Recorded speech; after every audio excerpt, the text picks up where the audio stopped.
Hola and bienvenidos. Welcome everyone to the Wild Rift Summoner Series brought to you by Riot, Wisdom, and Nerd Street, a powerful collaborative effort between all these awesome companies. My name is Marco Rafaa Alexander Adambide. Joining me on our second qualifier for the first upcoming major is Samuel Smax Benjamin Hyde. What you doing over there, buddy? Are you ready to see some Wild Rift action, baby? The full name, okay. Yeah, you know what? I am ready, Mark. I'm ready for all of these Wild Rift games we're about to start witnessing on our screens. We got the second qualifier, day one. We're going to get started with the top 16 here.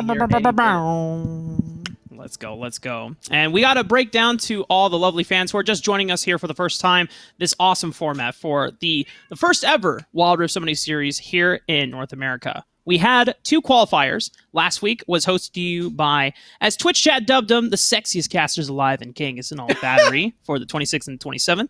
And from there, the top four in Enemy, 30K, Team Goons, and Tribe qualified into our upcoming major this weekend. And then, of course, today and tomorrow, myself and Smax are going to be taking over this qualifier. And then for the majors, like this weekend, and then the upcoming ones at the end of this month and the middle of September, all of those teams that qualify into the majors will be competing for $10,000 prize pools individually. And then they all feed into the NA Regional Championship, which competes for a total grand prize pool of $70,000 max. That is in total a full 100,000 total prize pool over the course of the entire Wild Rift Summoner series. And I don't know about you, Mark, but that to me feels like a big check to cash. Woo-hoo! These teams are going to compete in for quite a bit, and the action all begins again today as we are getting into the matches. Between today and tomorrow, we will have 4 more teams qualifying for that major at the end of the week, and I am very excited to see which 4 teams actually do make it there. Yeah, I mean, there's already a couple teams that are on our minds that we expected to qualify for the first qualifier for the top 4 last week, but one of them could not complete the run because they had to play in Twitch Rivals. So, but they're back here, and one of those teams is Cloud9. This is our top 32 group stage that we've had so far, as we did not have enough teams to fill out all 32 groups. So, some of the best teams here are already getting free buys into our upcoming top 16 group stage. But it's not quite finished yet, Smax. We're still waiting on some teams to finish out their matches as they are playing, and they started just a couple hours ago. So we'll be keeping you updated here on GiantSlayerWR Wild Rift. But, Smax, one of the teams that I want to be looking at, we already mentioned Cloud9. I think the other one here is actually Team Snow, who is going to be coming out of Group 7 as the number 1 seed. Yeah, we're, I believe, going to get to see them right away as we're going to get their match. There it is, against Team Visual. That's going to be our first best of 3 for the day in top 16. And yeah, exactly like you said, we do have a lot of teams that did play in the first qualifier, and we got to see some really good innovation. Talking about Cloud9 again, they went for these really crazy lane swaps where they had their duo lane in mid lane at the start of the game and just abused the fact that that lane is a lot shorter than the others, and sent their support Charm to roam around and dive other turrets as well, sort of like a duo jungle situation. It was very creative and very cool. I mean, we have to remember that Wild Rift is very, early on into its lifespan as an esports. So even though that many people might look at it from the outside in, especially if you're coming from the League of Legends community, it's like, oh yeah, it's just mobile League. It's like, actually, there's many differences in this version of the game versus the PC client. As me and Smax have been playing the game since it debuted here in the Americas since March, and apart from many champion differences in game, there's a lot of things in terms of pacing and just a lot of creative freedom and innovation that can happen through the game. I think the other thing that I find quite entertaining is some of the item choices and the item builds that you can go for that would not actually pan out as greatly in League of Legends, Max.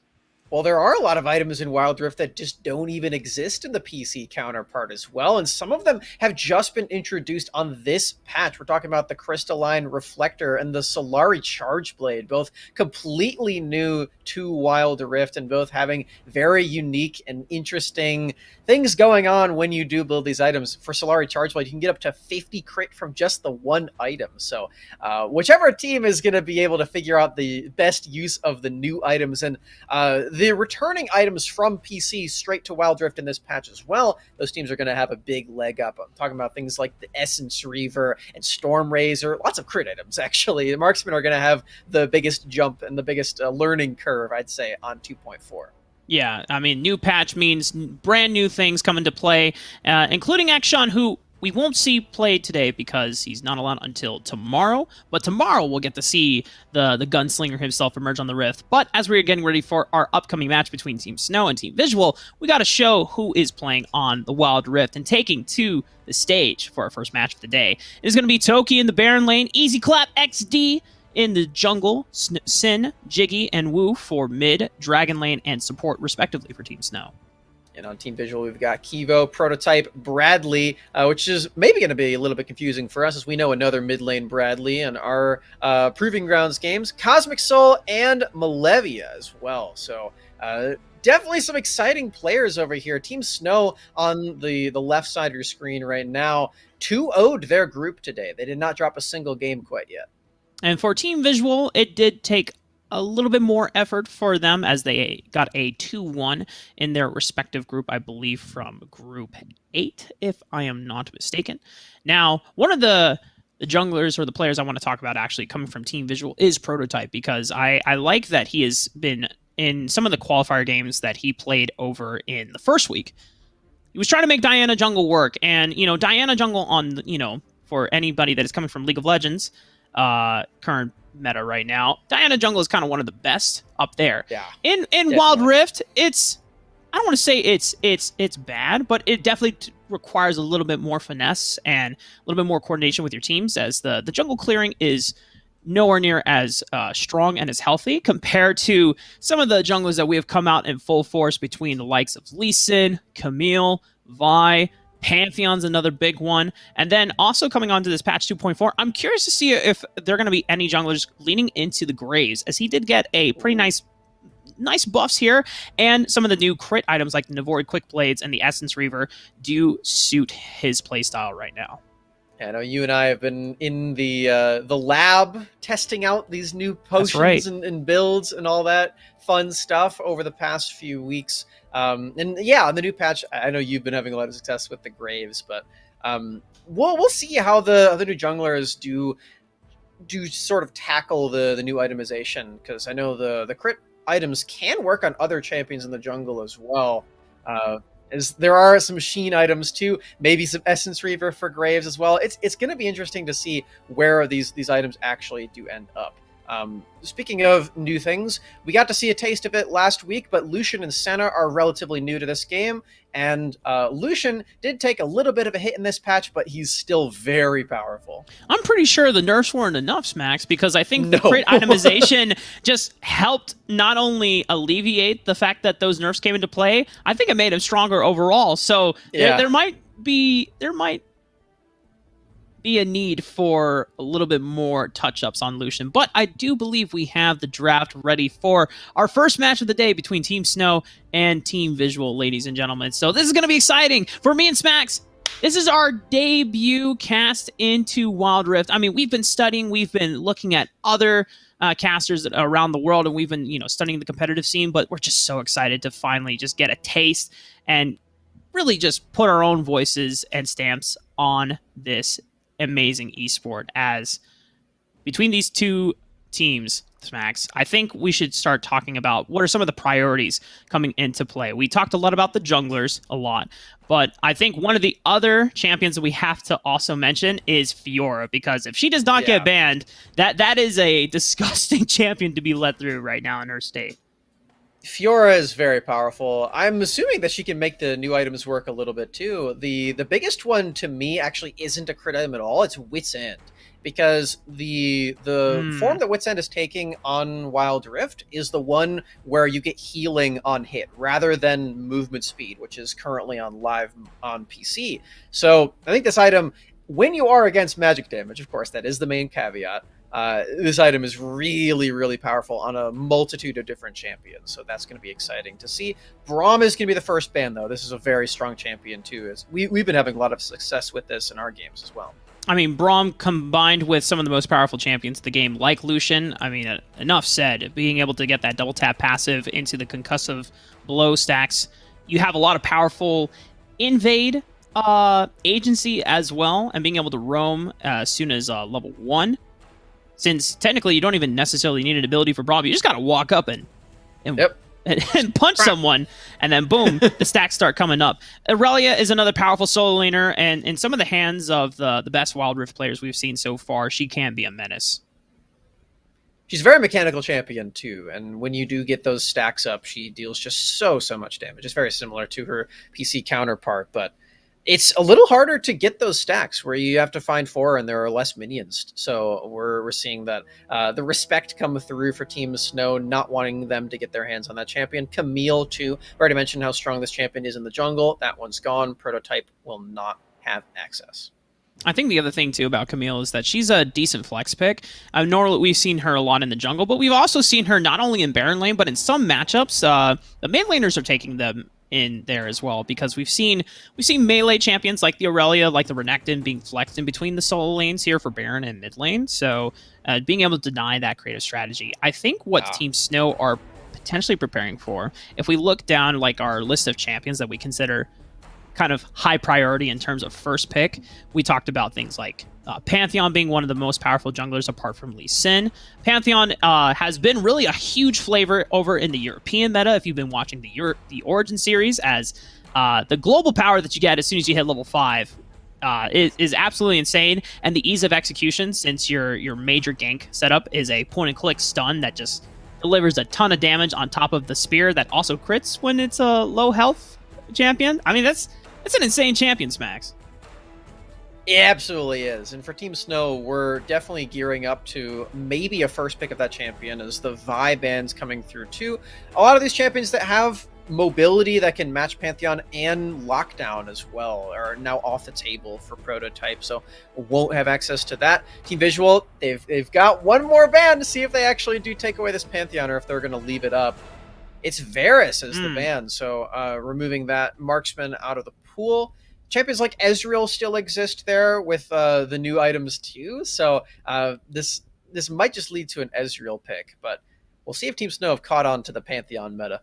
I wonder if Visual are setting up for, a couple of the champions that are still up on the table are things like Lucian, but also one of our favorite bottom lane combinations that we've been playing around with, Smax, is the Senna Gragas lane. I don't think we've seen anyone else in NA bring it out, but for Europe, I think we saw it at least once. And we know Gragas is a powerful flex pick in itself, as an awesome Baron laner at the moment.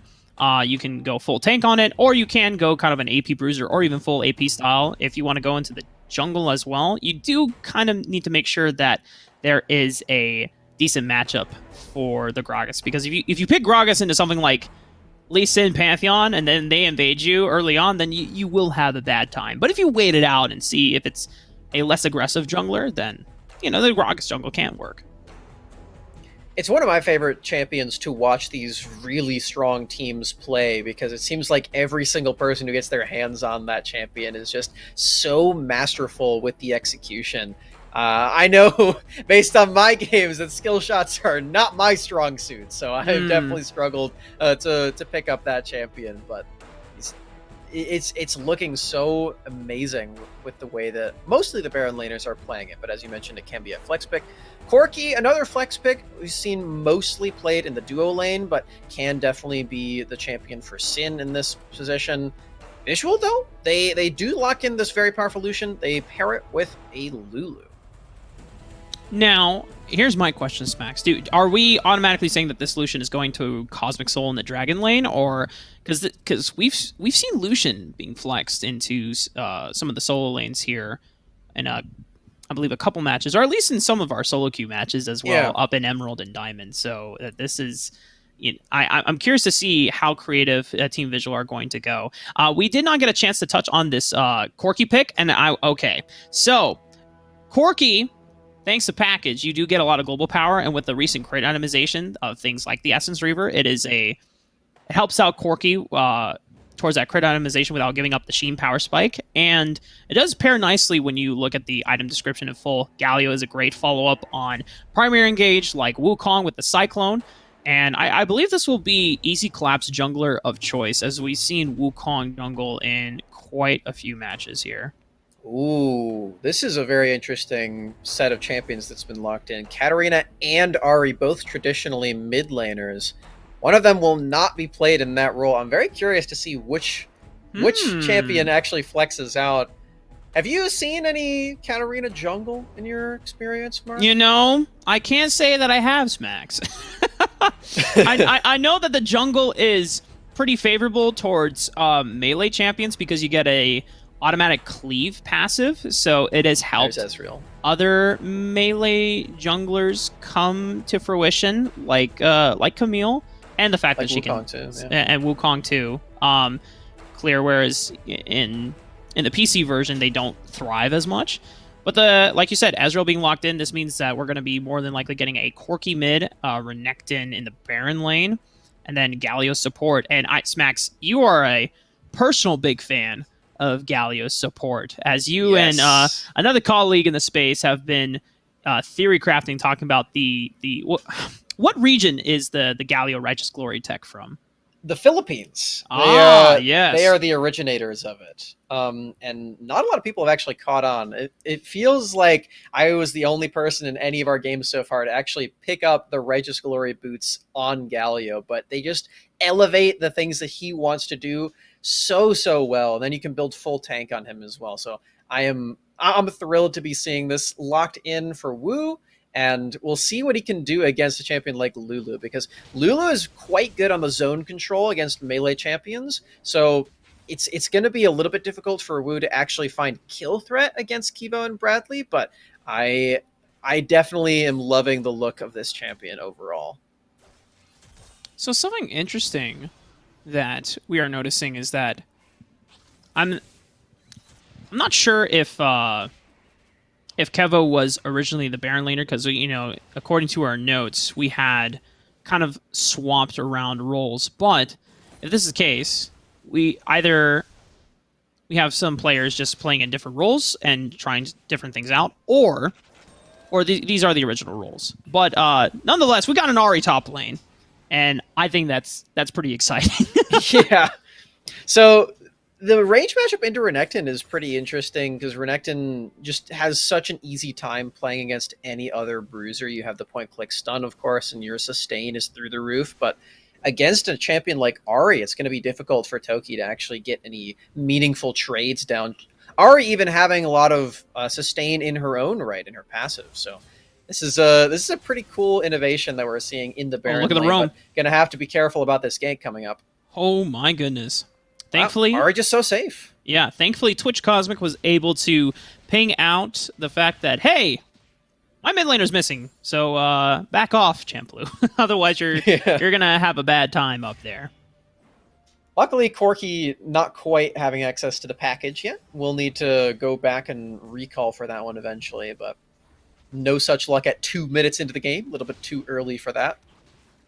Junglers still clearing their camps. That first gank attempt, really difficult to do onto an Ahri, as it turns out. Although Champlu is quite low after taking that recent trade. Spotted out by a ward, though. All right. So I've cleared up a couple things here, Smax. So gotcha. Champlu is their sub Akachi.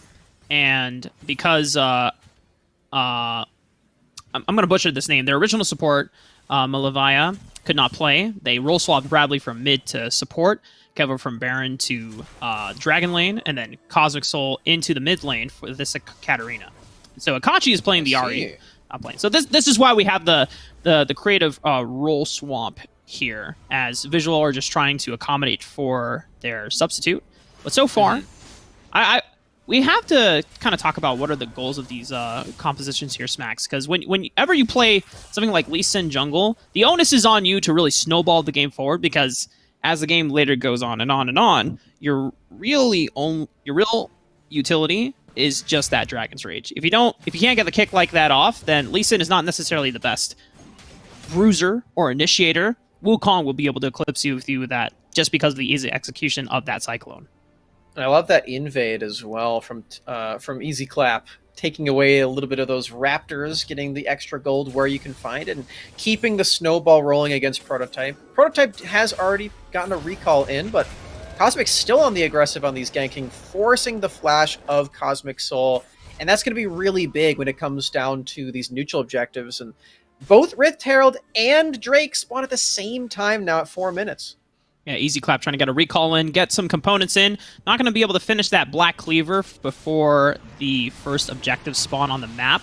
Notice here that for those that were playing on the prior patch, Rift Herald now spawns at the same time as Dragon does at the 4-minute mark instead of 6 minutes. So this gives a little bit of different choices to make, whether you can either opt in for a trade of neutral objectives, or if you just want to fight over the damn dragon. Yeah, the Drake is still so powerful. I'd be surprised if we saw a lot of action around Rift Herald in most of these games. Maybe just because of muscle memory, you see the dragon, you go fight the dragon. It's as simple as that. The Drakes are so powerful in Wild Rift, as are seeing that one get started up. Half HP. Yeah, Cosmic Soul actually has Infinity Orb, so this is a huge power spike. They go in for the engage. Beautiful kick from Prototype, trying to keep them at bay, but Wu is able to get a massive taunt off, and Prototype has already picked off the fight, and Visual already at bay are getting fended off here from the Dragon's entrance. They're still being pursued under the tower, but it's not going to be enough. Oh, one more turret shot. Jiggy is able to walk out of turret range before it gets any closer. Looks like the Dragon was picked up by Team Snow, as Kevo was trying to look for one last Ardent Blaze. Visual being pushed out successfully by Team Snow.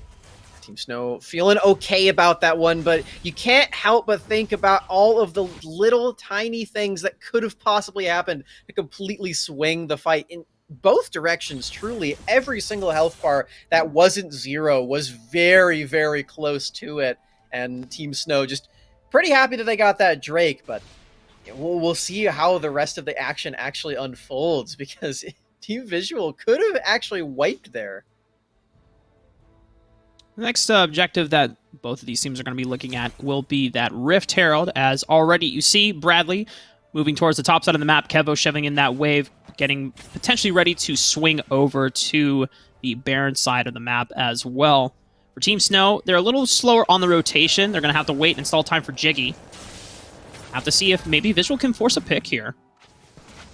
All grouping up around this mid lane. Still leaving a lot of minions down in that bot side to just die out. As really both teams are doing that. We're really seeing a lot of team fight focus, a lot of objective focus, and I think that's one of the things that does come into play when the Rift Herald and the Drake are spawning at the same time, where, like you said, that does maybe lead to some decisions being made where one team goes for one and one goes for the other, but it could also lead to something like this, where they both just fight over both of them. And for Team Visual, they were a little late to the party. Kevo getting slightly low, as it looked like Toki was going in for a bit of a trade. Didn't pop the Dominus, but used the Ignite to force Kevo's hand. Looks like he had to burn the barrier. In exchange, he's going to have to take a recall. Take a note here, Smax, that most of the items completions on Snow has already been made. Black Cleavers for both the Baron laner and the jungler, and then the Essence Reaver for Corki. So already the Baron side of the map is already incredibly strong. Jiggy's liking the Essence Reaver too. We're already getting a very big taste of how that item is going to perform on multiple different champions. Feels like all of the marksmen are making their way toward that one. Very big power spike in all of these champions. It's not that good on every marksman in the game, but we definitely are seeing the champions that will abuse it the most, outside of maybe something like a Xayah. As I may be standing corrected as well. Jiggy with the Stinger, leading toward the Trinity Force, which is still a very powerful option on Ezreal too. That would be sick to see the Trinity Force on both Kevo and Jiggy. I mean, Trinity Force is already has always been seen on Ezreal, but if you think back to, you know, coming from a League of Legends standpoint, Season 4 when Lucian first debuted and Trinity Force was the best item to rush. I mean, these are caster marksmen, right? And so that's why the Essence Reaver works so beautifully well with them. Whereas when you think of other marksmen that are not necessarily relying on their abilities, then that's why we probably don't see it as much. And so maybe this is why these marksmen are rising in priority, just because they can use the new itemization so well. It's interesting, too, because for Essence Reaver, it actually does synergize very well with Trinity Force, despite what the mode of that item is on PC, because Essence Reaver is not a Sheen item, and in fact, it empowers Sheen attacks, but you have to actually have another Sheen item to make it do that, or other empowered auto attacks in general. So that's something interesting about the way that the item works in this game.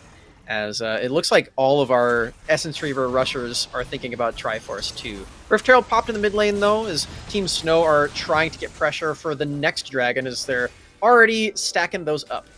Watch for Toki. He did rush the teleport enchantment boots, so even though he's sitting in the Nexus, he's waiting for a flank. He looks like he's going to walk out. Might not be a flank angle to be had quite yet. We already saw that Sin had used the package as a means of escape, so they won't have it for this objective fight. Might be something that gives us a little bit of relief to Visual, as they're the ones that have control of the pit right now. It's the benefit of being on red side. The pit does open up to you for the Drake. And the bot side, though, ultimates and flashes are used. Oh, another flash from Kevo, as the hero's entrance was used from Wu to try and catch out some of the members from Visual. Now they're funneled back into the blue buff quadrant. The rest of the members of Team Snow are not going to find a re-engage onto Cosmic. He has to pop the stasis, but a Wild Growth is going to keep Prototype in place, but not for Cosmics. He's super low. Kevo is also super low. Prototype tries to get in. Oh! He makes the steal! He will give his life over to the cause, but Dragons will be equalized for Team Visual. Clutch from Prototype there. Nobody else on Visual dies either. They were really trying to make some return play happen, but Team Snow, with a massive momentum swing, arrive at all 5 members in the pit, but wow, Prototype, what a clutch smite there, making the equal on the Drakes. And while they do lose out on the rest of the Rift, that's going to mean a lot as the game keeps going into the late game and we get down to the Elder. Oh, and there's the Charge Blade, Smax. Break it down for us. Oh. Hold on. Cosmic. Cosmic still wants to go for more action. There's no more CC from Toki as he already used the Ruthless Predator. Sin is on the run. Kevo looking for one more dash, but they get the heal from the Honey Fruit. Prototype is here, though. They might look to shove this wave in ASAP, but Toki and Sin should be able to get out. Oh, it was so close from Cosmic Soul. This is the problem when you go for the Oblivion Orb right away. It's a very snowball-y item. And oh, no! Sometimes... Oh, no, you still get the teleport. Oh, wait, really? Oh, snap. Yeah. See, I haven't experimented that much with teleport, coming from a jungle standpoint, so I didn't think that it would still go through. Yeah. This game is a little bit more forgiving when it comes to that. You can also teleport to your allied champions, which feels nice. I do like that. Package is available for Sin as they make the push into this mid-tier tier 1 turret. So let's talk about the Solari Charge Blade, because this item, again, is one of those ones that synergizes quite well with the Essence Reaver, because it does empower your auto attacks, and Essence Reaver boosts the power of those. It's like a double empowering of them. And as you can see right here from the tooltip, you can actually get a full 50% crit rate when activating the passive there. So this is a very valuable item once you are using the actives and the passives that go along with it, but the stats alone aren't really amazing. You have to be in the thick of fights and firing auto attacks all of the time to make this work.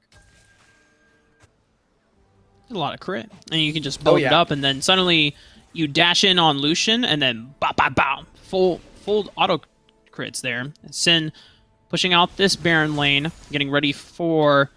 We don't have another dragon for quite some time. Baron has technically spawned on the map, and as we're taking a look on Team Snow, their second item completions have already come in. You have the Muramana fully completed for Jiggy, Triforce as well for Sin, and then you look at Toki. I think he's the one that is the farthest ahead out of almost the entire map, apart from Kevo, who has been able to squeeze in a lot of farm despite not getting really any kills this game. Toki, on the other hand, does have all of the kills for Team Snow, so feeling great on Renekton. He's going to move into the front line position for this team alongside Wu, who, like I was mentioning, did go for the Righteous Glory, does have the force of nature to go even faster and take less damage, because those are the goals for Galio. You take less damage and you go faster. That's exactly what you want to do on this champion. We'll see if he actually lands any sick engages. Hasn't really been able to go for too many. Hero's entrance is being used to save Sin's life as he was getting engaged on by Cosmic Soul. Popping already the Death Lotus. For the rest of Team Visual, trying to get out some major cooldowns before the next Dragon is about to spawn in about 25 seconds. Toki already in anticipation, pushing out the Dragon lane. And the rest of Team Snow, once again, have the major advantage when it comes to being here to the punch for this Dragon. I don't believe they actually have the Corki package anymore, but they do have the zone control, and Cosmic Soul is nowhere near this. Drake spawning in 1 second. They don't have Galio ultimate, though, so this is a little bit risky if they engage. Can come through from Prototype again. No, Wu has to play goalkeeper here. Prototype goes in. They go for the top. Wall throw comes in. Prototype is trying to see what the Dragon is at, but it's only at 4k health, so now the fight is truly going to erupt, but Visual so far, they're able to take out members in easy clap and Wu, but is it up to the damage dealers in Sin and Jiggy to be able to clean up the fight? And they're the ones that come out on top! Sin played that so well, Rafa. He predicted the movements of Cosmic Soul to a T, flashing over the wall, making sure he does not get taken down by the Shunpo. That was beautiful movement from Corki and Jiggy as well with the triple kill. They find that Drake. They find the team ace, the first one of the game. And for Team Snow, this may be the huge lead that they've been looking for, as this game has been very close up until that last fight. And even though Kevo tried his damnedest to put out as much damage as he can, he still is leading the entire Rift in terms of gold. But then you look at Jiggy and Sin. They got 2 marksmen versus 1 Smax. How can you compete with that? And they're about to recall, too, so they're going to be spending some of that hard-earned money, getting some more items, more damage. Always is going to feel great. And yeah, the double marksman is just so effective against a composition like this, because for Visual, they really only have a few pick tools. We saw the great engage from Prototype bouncing in with the Wild Growth, knocking up everyone, but past that, the crowd control is just so limited, so these marksmen get to run rampant. When you think about Prototype as well, normally for Lee Sins, when they're doing super well, you always go for that Yuma's Rush because it gives you a huge spike of potential lethality and damage to be able to threaten deaths onto pretty much any squishy against the opposition, and then you go for Trinity Force if you're doing really well. GA as a second item rush usually means, oh man, the fights are getting close to the point where I need to make sure I have a second chance at life to be able to force the engages I need to make sure that my team wins. So the fact that Visual are on the back foot coming up to potentially another fight that could lead to the Baron means that Visual are really, really depending on making sure that the first engage is crucial here. Team Snow are looking for the same thing, though. They still have Cyclone, they still have Hero's Entrance. These tools that have all the crowd control are a lot easier to use, truthfully. And now, when I say that Galio Ultimate is easy to use, know that it's not easy to use technically, because if your teammate goes into stasis or they use like Fizz E or something, then it goes really wild. It's and so you get brutal to see some very silly moments. I've definitely had my fair share of misclick Galio ultimates, but for Team Snow, they, with communication, improper team communication, which is something that I clearly don't have, they should be able to execute on big crowd control, wombo combo engages. I imagine they just also have better fingers and thumbs than us, Smax, depending on what they use. You know, because we've been playing on our thumbs, and I use primarily thumbs, but I wonder if any of these players, especially if the ones that have come from either Vainglory or Arena Valor or any other mobile esports, if they use like a tablet and then use fingers. I would love to get feedback and see, just kind of like gauge where people are coming from. But we are getting ready for potentially this next fight, Smack says. So far, Team Visual are trying to catch up in terms of item spikes. Looking at Champlu, or aka Akachi, just finished that. I think it's called the Orb Stealer, if I'm not mistaken. I'm not too familiar with the mage itemization, as I mostly play fighter junglers, but it's something that it kind of like ramps up. It's not necessarily it's not like Medjai's, but it It's does. similar to Medjai's. If you get unique kills, it effectively works like Ultimate Hunter in PC League. So, and it gives you a bunch of ability power. So it works really well with things like Rabadon's Death Cap, which is a really strong item too. As we're getting a closer look into what Kevo is thinking with his items. He's got 4 of them, and there's another Solari Charge Blade over there for Sin. Just taking a nice look at all of these marksman itemization. It looks nice. It's super cool. One thing to note, Kevo picked up the Navori Quick Blades as the 4th item, which means that this is going to be a rapid-fire Lucian, and if Kevo's got the mechanics and he's got the space being bought by the rest of his team, there is a possibility that Team Visual can win straight off of the back of him just being able to railgun a bunch of the members of Team Snow down. But you got to keep in mind, there is 4 items on members like Toki and Sin. The charm will land from Akachi, but Akachi takes a bit of damage onto the backside of it, as none of the teams did not want to fight before the Baron, so the Dragon has spawned once again, and they're just assuming control right now. Definitely feels like Baron is not the same objective as it is on PC, where the priority and the effectiveness of it, snowballing the game, is not as strong, but this Elder Dragon certainly is. We've already started this engage. There it is. Prototype goes in, 3,000 HP on the Dragon right now, but the rest of the fight is really what is erupting right now. Prototype's GA is already popped. The rest of the members of Team Snow are trying to fight back the opposition members of Visual. Prototype goes back in, but the Elder Dragon has already been secured for Team Snow, and all of Visual, except for Akachi, are wiped off the Rift. Toki crushed that. Surrender! And we're going to... No, that was a refusal. That was the surrender refusal. Okay. We're on spectator. Don't worry. But they are potentially about to lose because Toki's zone control on Renekton there made it so Kevo did not get to deal an ounce of damage that entire time. Team Snow wiping 2 back-to-back team fights and take game 1. I think the biggest thing that we got to take away from that composition from Team Snow is just that because Team Visual were not able to effectively snowball the map fast enough with the champions that they wanted to play, then the team fighting was just much more in favor for Team Snow, because you look at champions like Galio and Wukong, there are giant AoE crowd control abilities, whether it's through the taunt or the cyclone, that just allows you to easily control fights better. The creativity with the Lee Sin engage with Wild Growth is nothing that was cool. We can ignore, though. That was very effective as a fight initiate, but I just feel like the rest of Team Visual's composition was not really set up to take advantage of that, where you have the double mage of Ari and Katarina. Not a lot of crowd control in an AoE sweeping fashion from there. Maybe the Ari top lane isn't quite the tech that we were hoping that it would be, but I think for Team Visual, they definitely have some creativity that we're seeing blossom just in that game 1. Sure. And I think, we have to remind, to be fair, that they are using their sub, they're not using their starting support. And so a lot of the members had to role swap. Granted, that is the position that they, for the role swaps, that is what they felt would be the best given their situation. But, I think with that context, it, gives a little bit of an understanding why. But, in the spirit of competition, Team Snow, they're not going to care about that. They're going to be like, well, if you can't field your full roster, we're just going to...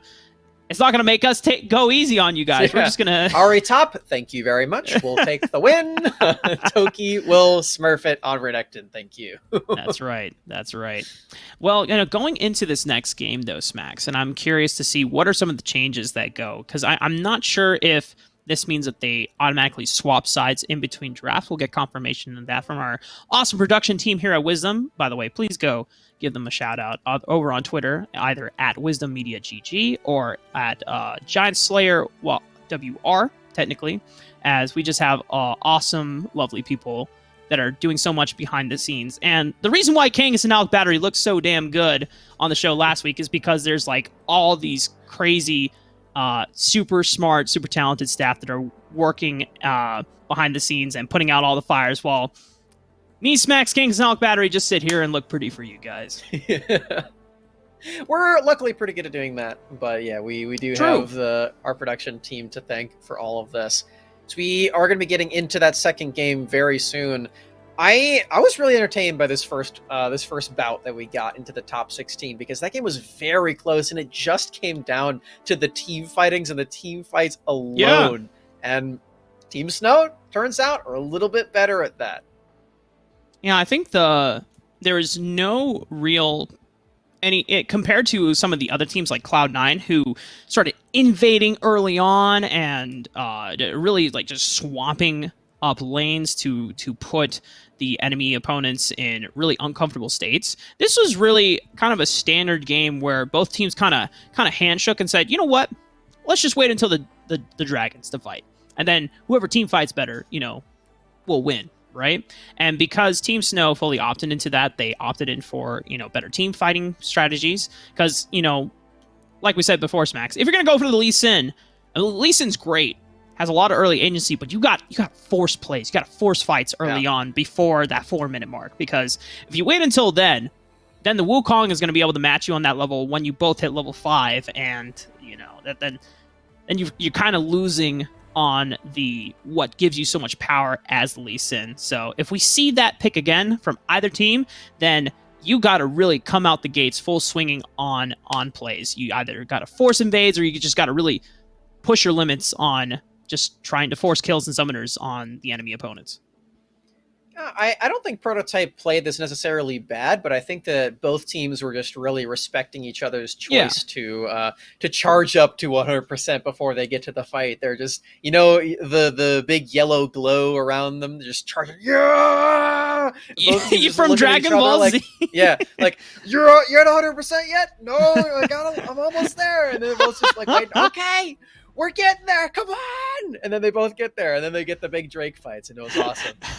So just sort of like a nice, respectful handshake moment where they were both really wanting to respect their space until the team fights. But it led to some really cool moments. And like I was saying, I don't think Prototype was wrong for doing that. You do usually expect the skirmishes to go Lee Sin's way, and you want to see more of that. But the way that he was actually initiating those team fights, I was really impressed. Oh, yeah. That definitely feels practiced for him and Bradley. Now, imagine if you're using that, but then you take the Wukong for yourself then, right? Because then Wild Growth knock up into Cyclone double knock up. That makes more sense for team fighting. So, there's always a purpose there for, some of the champions. And maybe going into this next game, now that Team Visual have kind of got an understanding that, Team Snow are willing to, kind of play it safe for the first 4 minutes of the game before we get into Dragons, then that might change up their champion priority going into this next draft phase, Smax. Yeah, and that's always going to be the coolest thing for us coming into this game, is seeing the way that the champions are drafted, because I don't think that either of us were really expecting this Corki first pick to come through for Sin, but he made it work so well. It seems like it's a very comfortable pick, and being blind picked as well, lots of confidence in this. And I mean, the marksman itemization is just so cool too. I can't wait to see more Solari charge play. This item is just so like it's so Smork. It's like Smork defined in a League of Legends item, and I absolutely love that, because we haven't really gotten something like that since like Sword of the Occult, which is if you're a little too young to know what that is, it's like Medjai's in PC League, but it gives you AD instead, and it was fun. It was so disgusting on champions like Rangor, especially when it first came out in Season 2.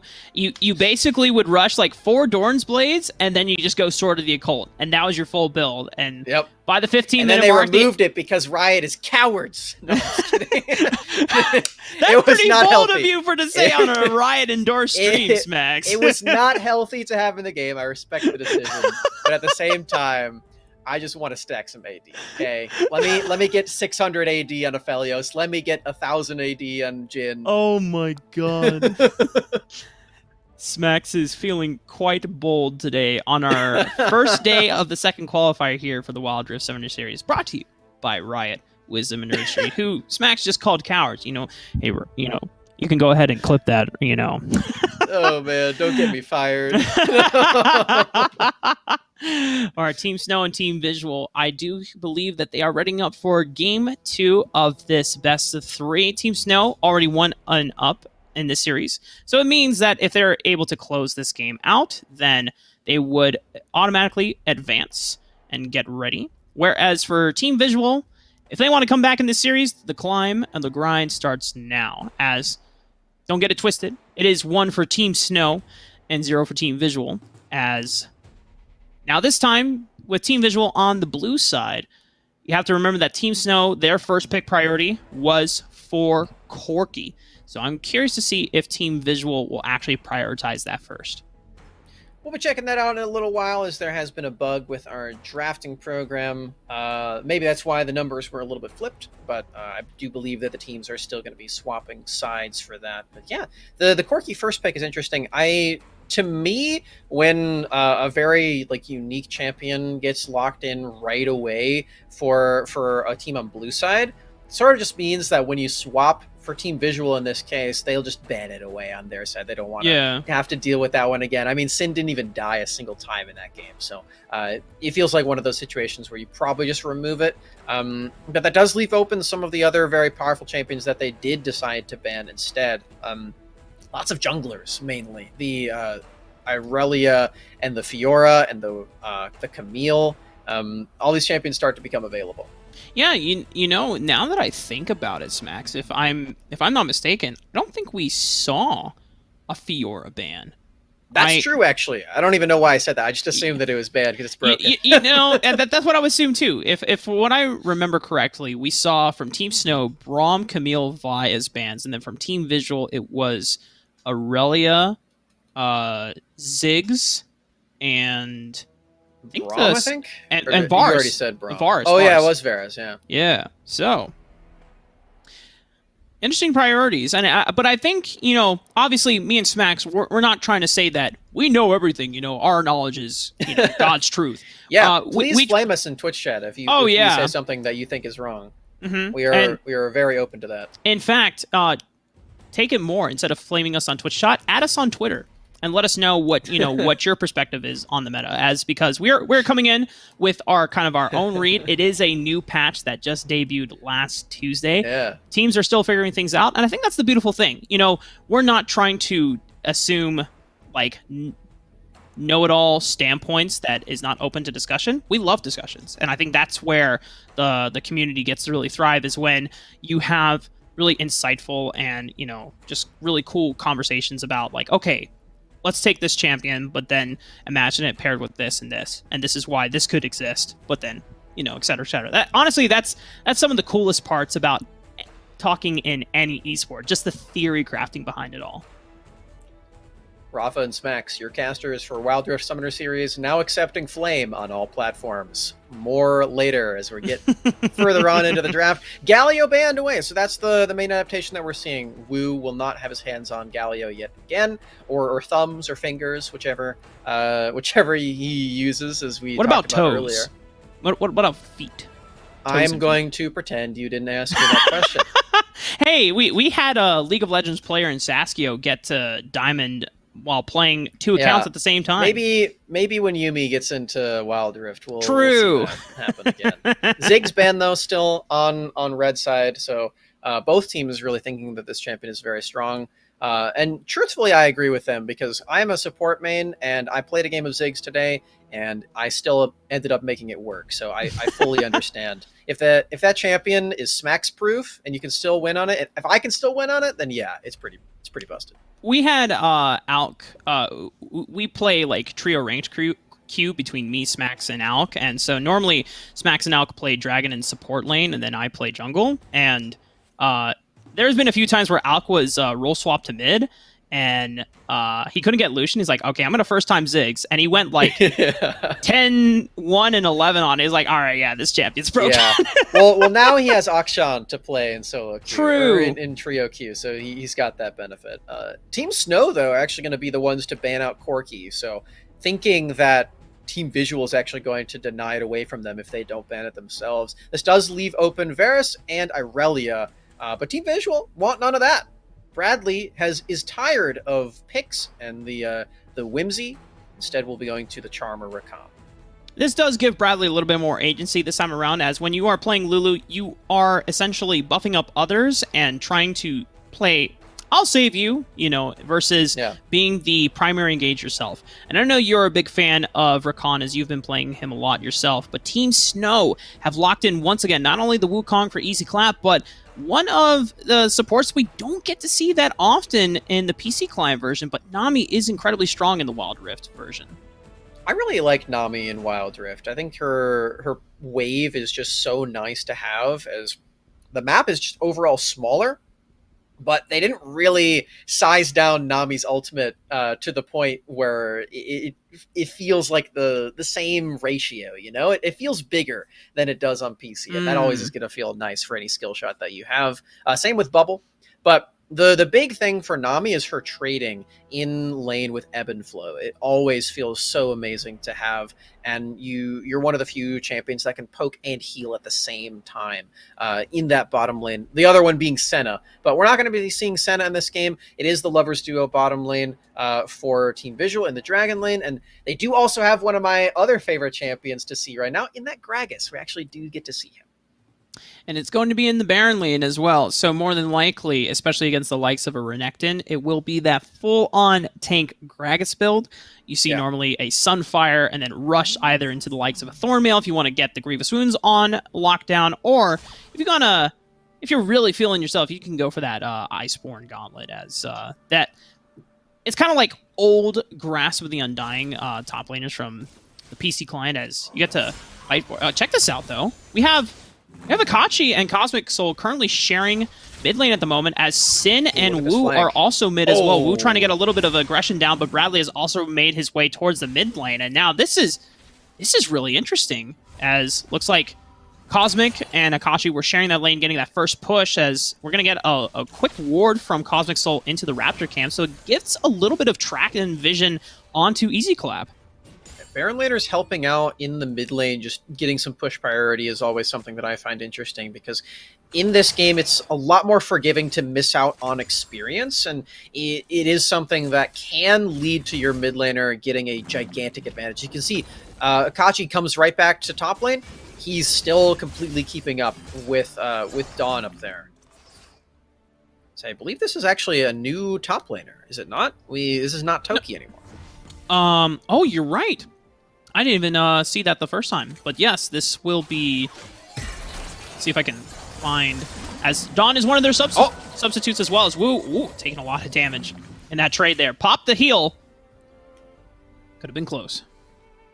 And the healing is so important for Wu on this champion. Nami is so good at that. Meanwhile, in Baron lane, Prototype trying to charge up a gank, but Dawn with a very swift slice away will survive it.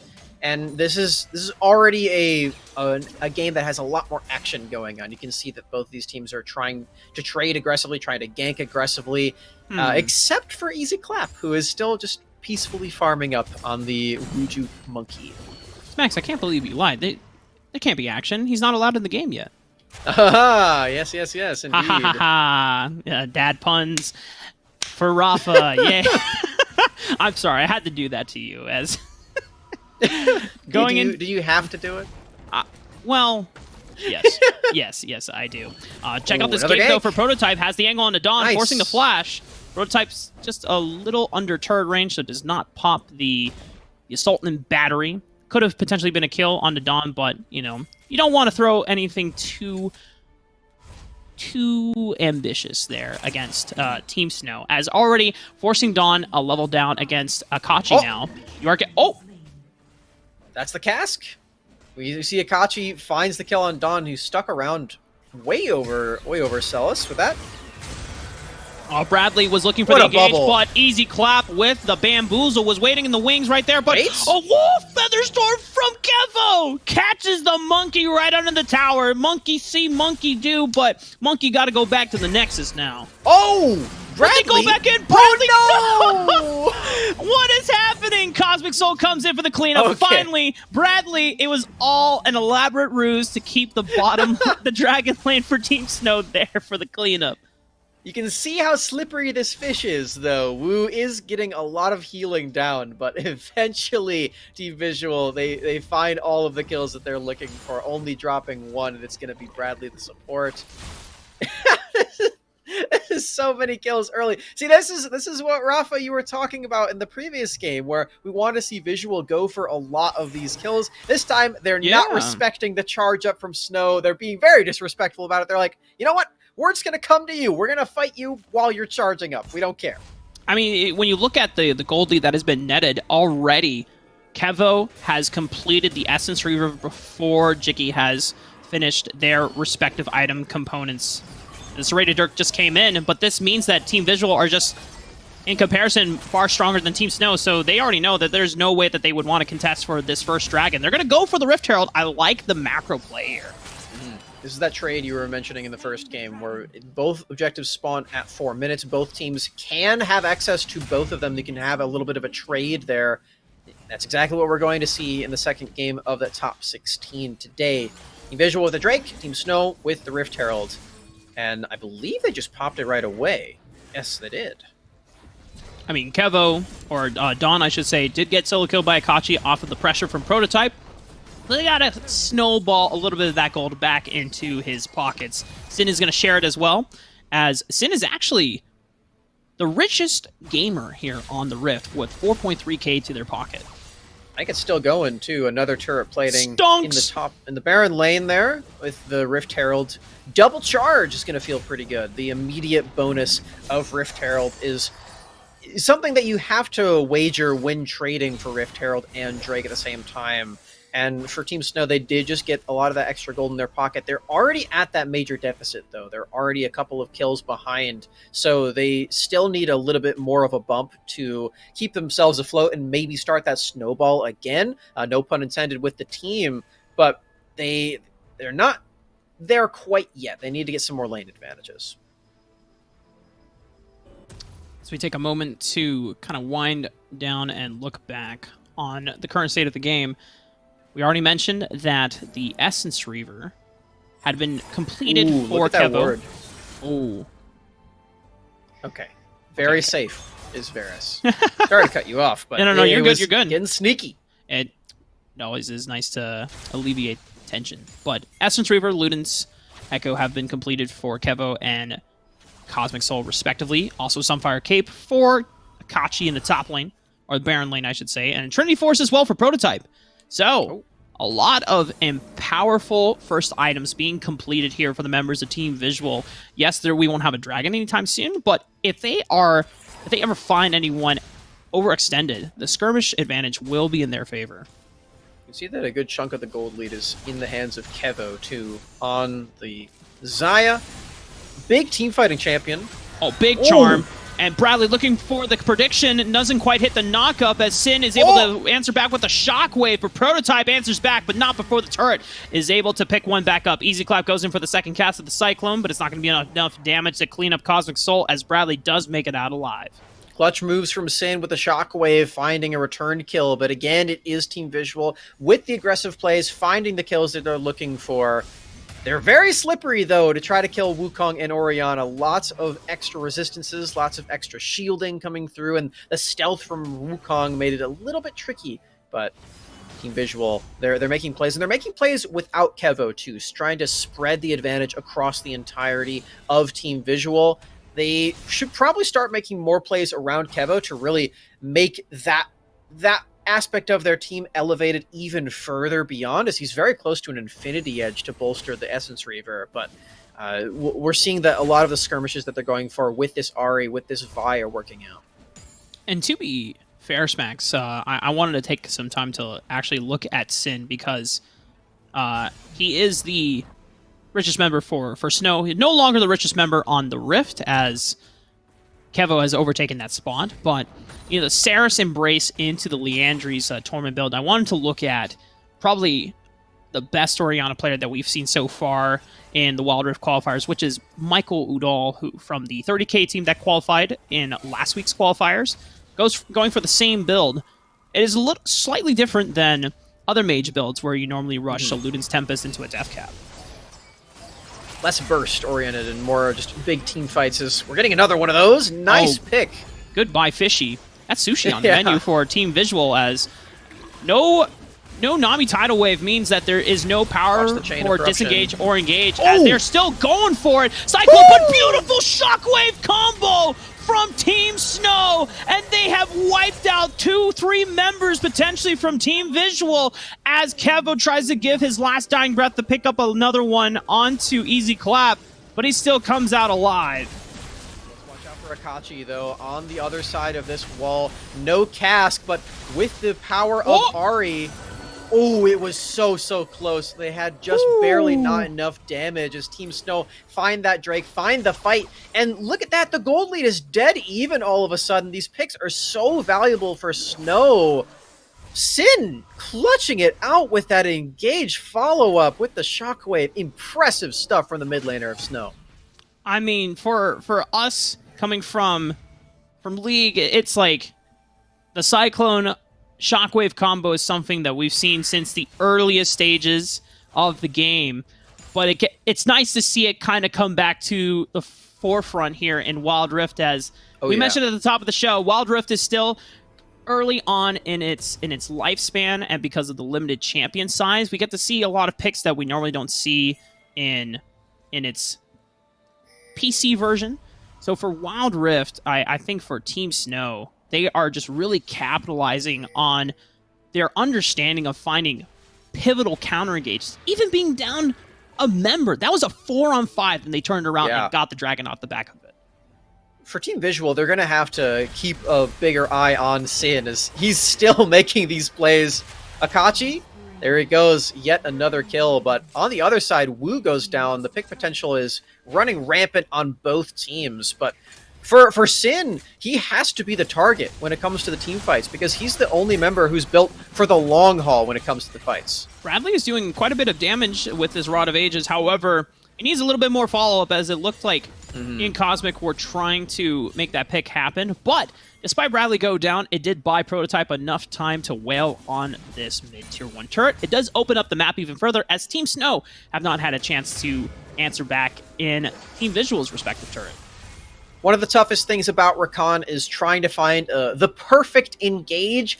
And the perfect engage, it has two aspects make it perfect. One, you're crowd controlling as many people as possible. But the other one is even more important. You have more of your teammates there to follow up and actually deal damage, because Rakan does not deal any damage on his own. We saw that there was a little bit of burst with Rod of Ages as the build, but it's definitely not going to be enough when it comes to taking down an entire health bar. So for Bradley, he needs to be a little bit more patient and have that follow-up there, because we can see he's got step 1 down. He crowd controlled everyone in that fight, but you can't just solo mission the entire game on this champion.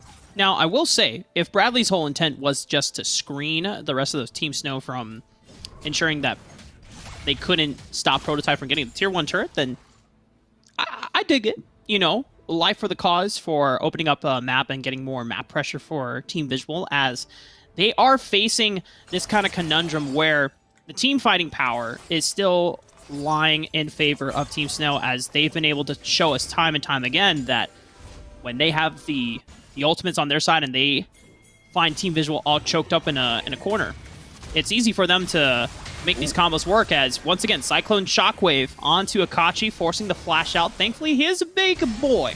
He's very beefy, so he's not going to go down to the burst combo quite yet, as he will have to succeed this turn on the Dragon Lane. Oh man, that is so jarring on the screen. I wonder if they intended that to happen for a spectate, but anyway. I'm sure that will be patched in future updates, as Wild Rift is still in its infancy. We're still, there's things that Riot can, figure out later on. Absolutely. So, getting a slight recap on where we actually are right here, because it seems like Visual is in a prime position to take this Cloud. They did just lose the last one, but Gage is actually coming. Teleport comes in. That's a beautiful tidal wave. What a wave! All 5 members. Surfs up, dudes. and Team Snow are going to be able to just rock through the entire front line of Team Visual. My God, this is why Wu had to be assassinated in that one fight, because when you let this man get the tidal wave going, Team Snow just get a full ace on top of it. Visual had such a nice position at the start of that Drake fight, but it didn't matter at all. Everyone funneling one by one right into the wave, getting drowned by it as Wu just so clutch on the Nami, and the same team fighting tools that we saw from Snow were used to great effect there. They still have Cyclone after the fact too, so they can go for yet another fight. They don't even go for the Drake, they go straight for the Baron. They're trying to snowball this into a victory. They're trying to take that clean 2-0 sweep against Visual in this top 16. And suddenly Smax, Team Snow have jumped to a 4,000, 5,000 gold lead just off of the back of that full 5-man ace team fight. And this Dragon is still up for theirs to take. Tidal Wave is, again, available. So yeah. For Team Snow, I mean, they could just pretty much repeat what just happened.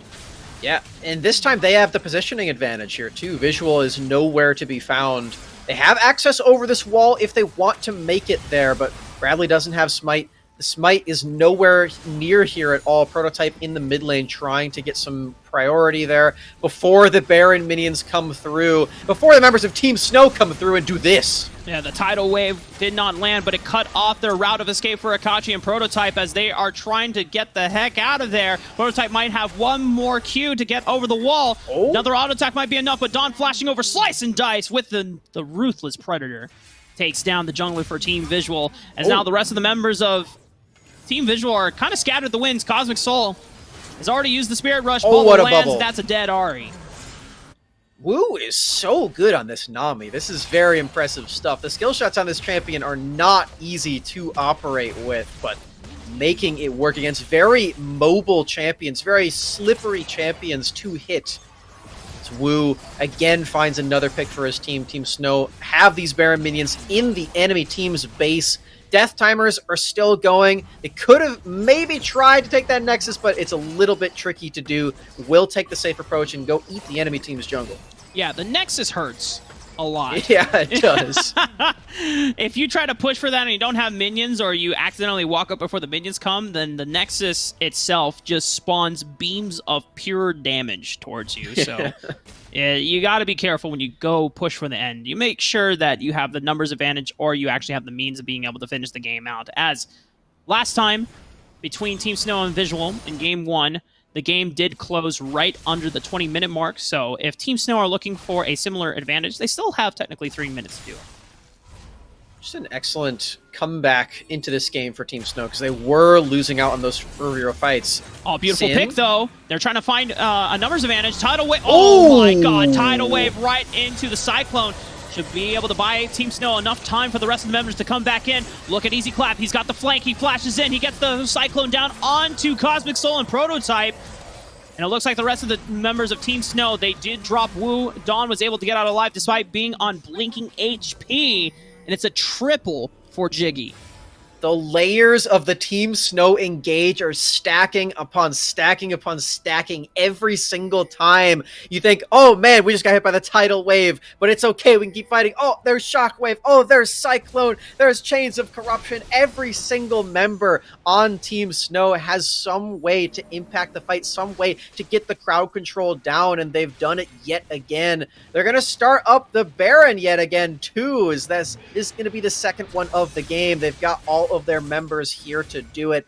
3 dead. Prototype is the main one that they're looking for, that death timer. Oh, that's nice a nice charm, pick. though. Sin is going to go down. Cass is going to buy some time, but there's still no Prototype. He would have to be spawning from the base, but it's going to be enough for Team Snow to be deterred from the Baron take. So this is an awesome pick for Team Visual to stall out the game in their favor. Yeah, just an excellent charm. And for Sin, you know, you got to be more careful than that. You can't just play that zone control up in Ahri's face. You have to move the ball forward and make sure that you keep that zone threat outside of the range of that ability. As Cosmic Soul finds one way back into this game for Visual. They're going to need a lot more, though. Take a moment to kind of ease back Smax. As Baron, while still being alive, the Elder Infernal Dragon will be spawning in about 20 seconds. And as we've seen before in Game 1, none of the teams went for Baron as easily, as Baron also hurts. Between Nexus and Baron, I think one of those should take the objective for hurts the most and makes me sad and cry a lot whenever you try to go for them. I've watched you die to the neutral objectives in this game many times. Man. Well, we'll see if anyone does that today. I can't imagine that they would. We'll call it the both teams Rafaa. stacking it up. Both sides of these fight are claimed right now, but for Team Visual, they're really attempting to get that mid lane pushed in too, because with how ruthless the super minions can be, if they leave that mid lane unattended, it might just fall without any champions there.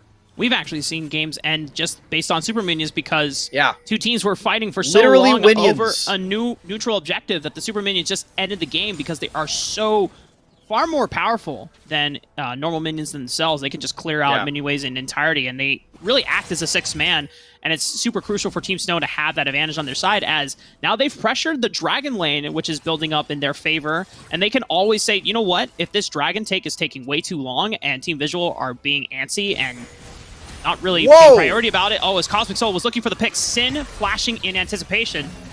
His Easy Clap is the one that takes a brunt of the damage. Still has GA, doesn't get it popped, so can potentially go for a recall, or still can go look for a re-engage, but that's already Spirit Rush being burned down by Cosmic Soul as Bradley looks for the flash engage. Prototype is going to follow up. The Basalt battery round into Woo means no more Tidal Wave for the rest of the members. Shockwave goes wide. It was on Easy Clap. They get the Cyclone down, but it's so far in favor of Visual, as they should be able to clean up here with all the HP bars. But wait a minute, just as I say that, Kevo is on the run from an angry crocodile.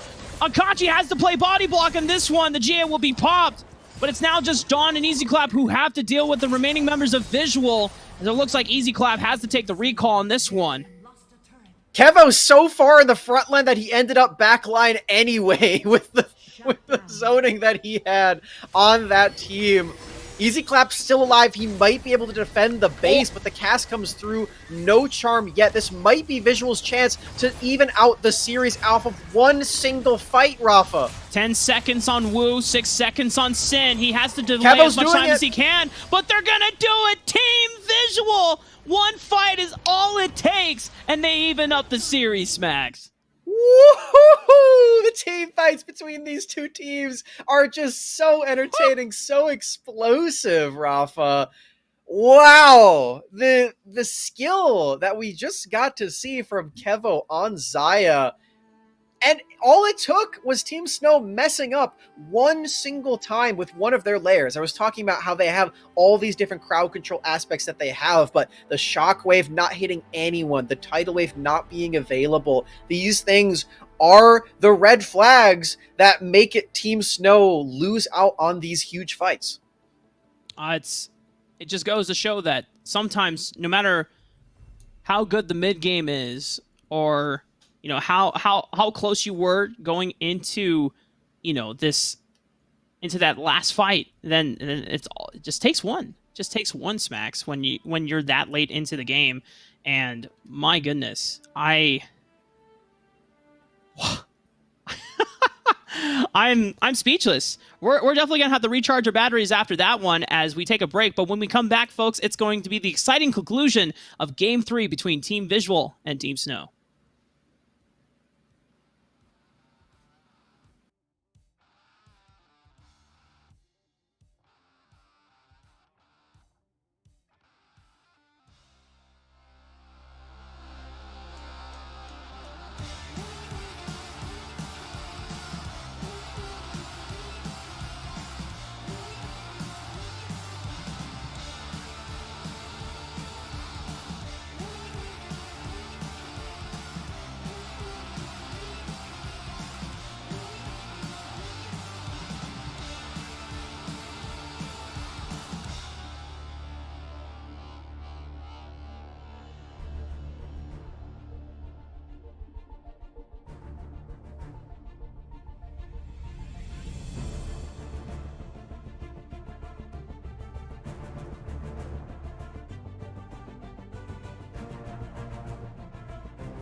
We're back, ladies and gentlemen, and it's a game 3. So that means the climax of this match will come to an end once Team Visual and Team Snow duke it out one last time to make it through the top 16. And Smax, based off of that game 2, I mean, Team Snow were ready. They had unlocked the Nexus. They potentially could have made a push, but they decided to play it safe.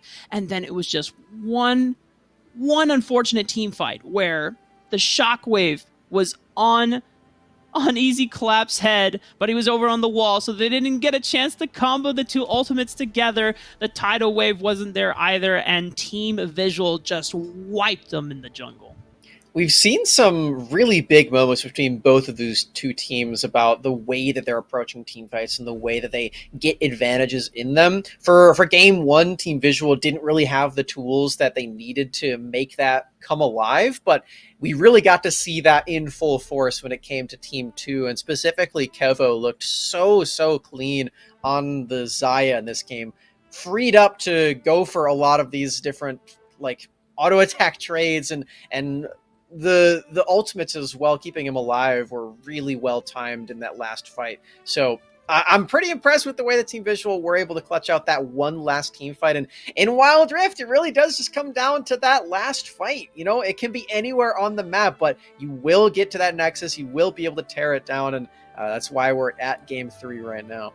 Smax, I'm pretty sure we've been in ranked games where we were losing almost the entire game, and then we just coordinated a better fight and here around the Elder Dragon or the Baron, and then we just ended the game right then and there. Sometimes that's all it takes, folks. You know, if you stall out the game long enough, you get to the point where the death timers are so long that the enemy team just cannot get a chance to recover. Now, tomorrow, we're going to get a champion enabled that will prevent things like that happening again if he's able to, if the whole ace wipes up, because Action will be able to revive teammates as soon as he's able to get revenge on the enemy opponents that he slays.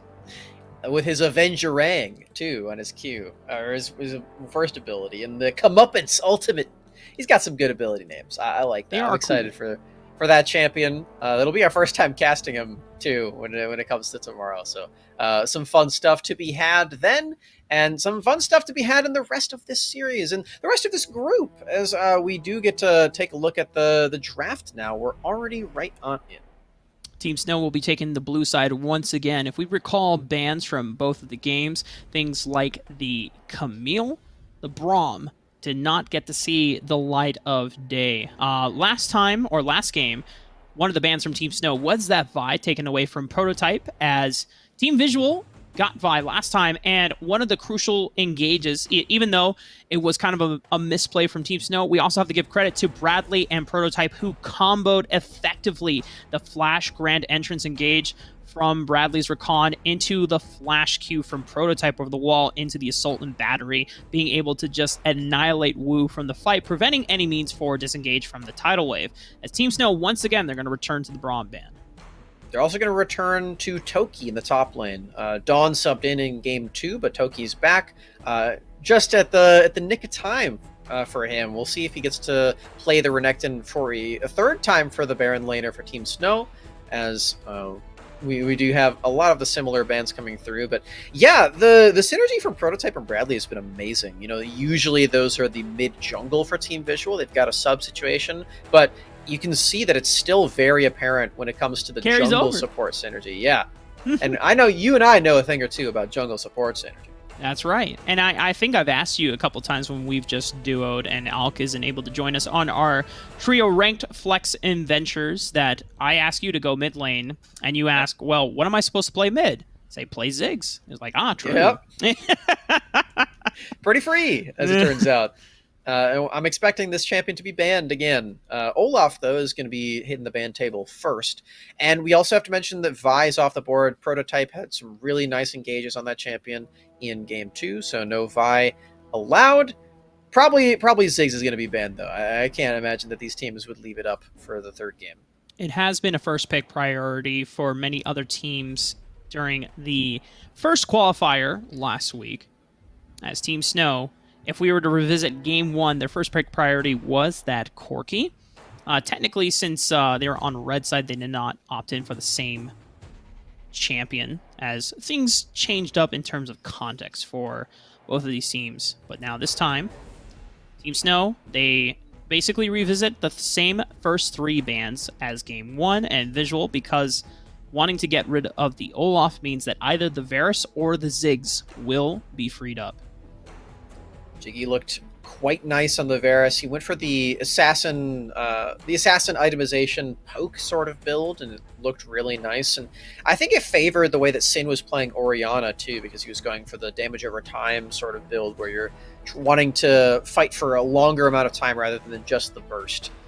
We're going to be seeing what the first pick is going to be. Ziggs not banned, as it turns out. There it is! Right away swooped up by Snow. This will be a blast. As Sin is going to get the Hex Tech Explosive Master himself. Strap your goggles in, everybody. That's right. Bombs away for Visual. Now they're going to have to pick some counter response. Normally, for at least in the solo queue world, the way that, okay, bam, this is what I like. Not only Bradley making a return on the Rakan, but Prototype picking up the Wukong for himself, taking it away from Easy Clap. As, like we said in Game 1, Wukong is... the ultimate in the engage is a lot easier to execute than the Lee Sin. So for Team SNL, this will be the first time that we see Easy Clap on a different jungler, and they just go immediately for safety and disengage in Israel and Nami. Yeah, Team Snow has a lot of poke with the way that they've built up this composition. Not too much disengage, I would say. This is still not the same level of power that you get from something like a Braum or something like a Gragas ultimate, which has been picked up by Akachi yet again. So Team Snow find themselves to be a little bit vulnerable, I would say. They've got Arcane Shift, they've got the Satchel Bomb for Ziggs, but it's looking like they might still get dove on and have some troubles. But they might want to do some diving themselves, Rafa. So check this out. Toki did have a fantastic game on the Riven last week. I'm trying to remember which team he played it against. I'll have to go back in my notes for this. But Toki on the Riven, looking kind of clean, and it is one of the champions that you can take into Gragas, the other being the Irelia. That does have an advantageous matchup into it, as you know, Gragas does have nice lane sustain. You can play the lane safe, but against someone like Riven, who has multiple gap closers and just broken wings itself for the first ability, and then for and of course you also have the Valor Shield, being able to dash. So Toki, I wonder if the play for Team Snow is you use Easy Clap as a way to try and create space with the Cataclysm terrain in these fights, and then just lock down Prototype once he tries to go for the engage along with Bradley. And then you have Toki just on a side lane trying to split push, because if you can get an advantage against Akachi's Gragas, then this Riven will be a terror to deal with. Jarvan is a champion that typically does just come down to only Cataclysm being strong eventually, but this is a situation where it might end up being that it's strong in a very different way. As you said, the zone threat and just terrain control that you get for your backline, for Ziggs, for Ezreal, for Nami. Try to keep the front line off. But for Team Visual, the main concern that we had for them after Game 1 was that their engages were good, but the follow-up was not accessible. Now, they have crowd control follow-up. They have Akachi on Gragas yet again, and now they have Cosmic Soul on Seraphine with the Encore ultimate, which is just such a big burst of crowd control and charming, and it's so strong when it comes to those huge clumped-up fights. It does charm, but it's not charming to be on the receiving end if you are Team Snow. As Cosmic taking Seraphine into the Ziggs matchup, whereas we're going to see Kevo on this Corki in the Dragon lane. And that's one of the things that is powerful about Corki in Wild Rift versus the other version in the PC, is you don't really see Corki in bottom lane anymore. Whenever it does come back in the meta, it is only primarily mid lane, but this gives a little bit of flex flexible power for Visual, so always the ability to flex it between Cosmic and Kevo. This time, as Kevo has been one of the primary carries, not only building up a lot of resources and income for themselves, but also just being so consistent and reliable in damage output for these team fights. Kevo has been so clean. On a third unique champion in this series of the Corki. First pick of game one, not for him, but instead for Sin, who is also on a third unique champion. This one... Oh, hold on. Kachi, nice flash, but... Yeah, can't get out of that. Way too many dashes, way too much damage in the early game. Jarvan and Riven are so strong. Yeah, see all the mobility I was telling you about, Smax? It's like, how do you He's get like, out what from do that? I flash? I know I have to flash something, but I don't know what. And it turns out you can't. You're still dead. And I actually really like the way that Easy Clap had positioned the flag, because it kind of just... Oh my goodness. A lot of damage coming out from Sin as the Mega Inferno Bomb does keep the rest of Team Visual at bay. Easy Clap does... Uh-oh. Oh! Okay, okay. He's got the Cataclysm down, though. Prototype will go down. I do have to say, one of the things about Jarvan, if you don't play it extensively, you have to double tap the flag to get the actual flag and drag option. Because if you try to tap flag and then the lance ability, sometimes it will not work unless you are pinpoint accurate with the placement of your lance onto the flag. So Wild Rift actually just made it super easy for you to execute if you just place the flag ability wherever you want, and you just press that ability again. It will automatically do the flag and drag for you. I see. I'm learning something new every day. As I'm casting with you, Rafaa, it's always a pleasure. Hell yeah, dude. I love casting with you too, Smax. Excellent ganks, though, so far for Easy Clap on this Jarvan. So you can tell that he's a little bit more practiced than I am on this one. 2-0 already. We're going to get to take a look at what he's actually going to be building, whether it's tank or it's a little bit more damage. A roam up top lane, though, into the Baron lane. Sin goes, trying to keep the pressure up there for Toki, subbing back in on Riven. For Team Snow, being able to get that turnaround, not only onto the Dragon lane, but also, of course, the first blood gank into the Baron lane. It does set up Easy Clap for quite a nice gold lead, who's already about 600, 700 against his counterpart in Prototype, has completed the Black Cleaver alongside Toki. So already this Baron side of the map, very powerful. Riven is just so tricky to deal with. Now, yeah, like you said, the double Black Cleaver. The first item spikes are here when it comes to the neutral objectives. Neither of them have been attempted quite yet. Team Visual do not want to lose out on this Drake, though. They've brought everybody on their team, including Corki Package. We'll see if it actually pays off. All the members of Team Snow are not falling in line quite yet, but the scouting with Redemption, they still have Mega Inferno Bomb.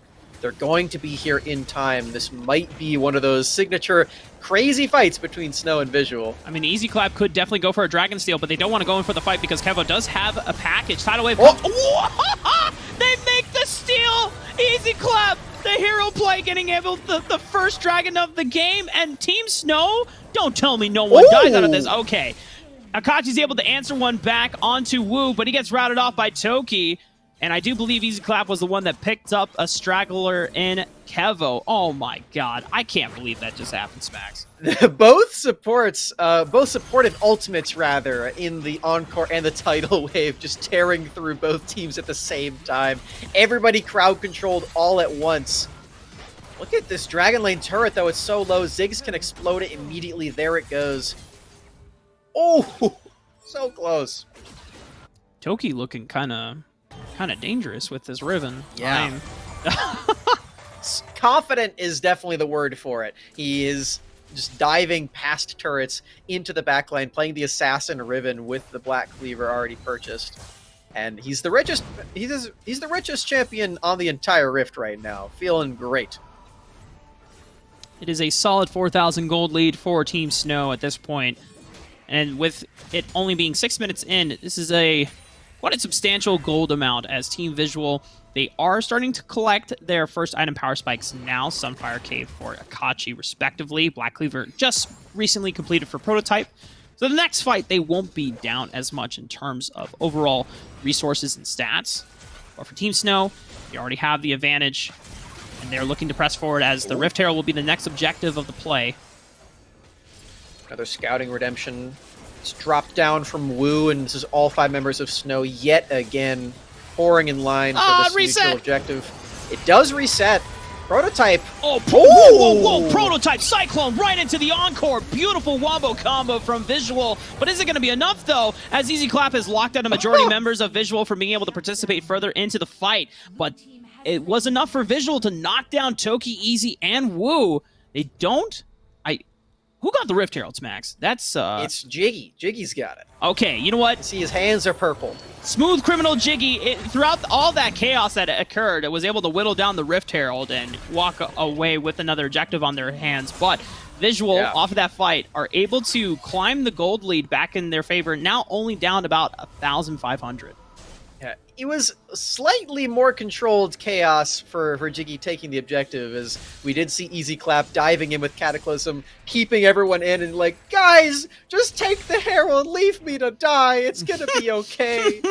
He does go down, giving a shutdown over, so maybe not the greatest play in terms of immediate gold, but we'll see what they can actually do with this Rift Herald. Already a couple of turrets have been taken down, so it's not first turret quite yet, but this Ezreal is going to get some extra gold in his pockets, and Ezreal is definitely one of the champions on the Rift right now that scales the best. Yeah, those Mystic shots do be hurting like a truck. The later the game goes. Still just on this Trinity Force power spike, not having reached the Muramana promised land quite yet. But for Team Visual, being able to snowball a lot of the gold back into Kevo and Akachi's pockets does mean that not only your primary damage dealer is accelerated, but also your primary tank is also going to be a lot more durable. And it means that they can soak up more damage, including those Mystic shots that we were talking about.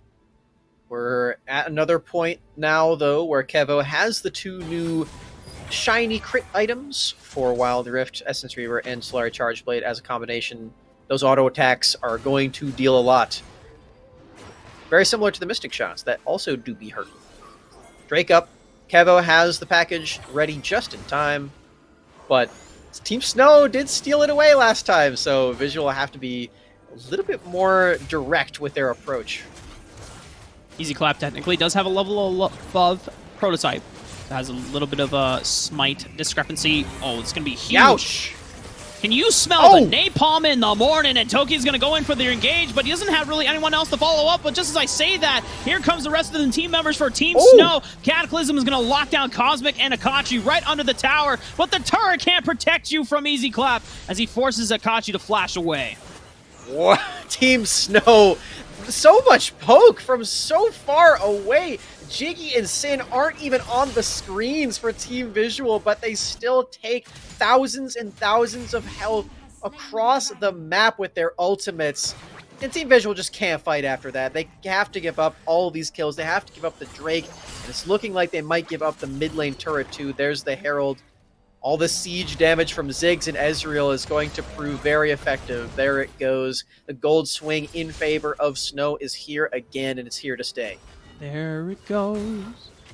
There it goes again. I'm sorry. You can't get DMCA'd, Mark.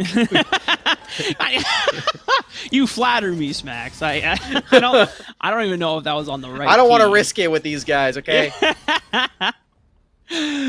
We are about 11 minutes into the game here, Smax. About 4,000 gold once again for Team Snow, as despite Visual being able to find a fight in their favor around the Rift Herald, Team Snow once again, it's always these dragon fights, man. There's something about them that Snow are just able to finesse their way back into the game. And check this out. We got a Serelda's Grudge for Toki. This is an item I've never seen built on Riven in either game, just because, you know, Serelda's Grudge has only existed for a short period of time in both versions. But as soon as you gap close and hit someone with broken wings, they're already slowed. So it just gets easier for you to be able to weave in your auto attacks consistently and maximize your damage output. So this is is super cool, combined with the fact that you're getting huge amount of armor penetration as well. Oh yeah, the armor pen's the really big part of this too, because you're already shredding through with Black Cleaver. Look at You're that! thinking about, yeah, exactly. You're thinking about what Akachi's actually built to do, and it's attempting to tank the damage of Toki, but it's impossible with the way that he's building. Uh-oh. Easy Clap already went in and kind of gave Toki the feeling that they were safe, but both Toki has the Force Flash. Easy Clap didn't have Flash to burn, as he's able to get out alive. This Baron is still up on the table, but as we discussed before, Smax, neither of these teams want to go for it, as the Tidal Wave is actually going to stop the recalls of some of these. Not fully stop them, just delay them for a period of time, but it's all just to make sure that Jiggy gets some turret damage down in mid. He was able to do a little bit of that. Ziggs in the bottom lane too. Sin has all the turret damage in the world. So, mission success.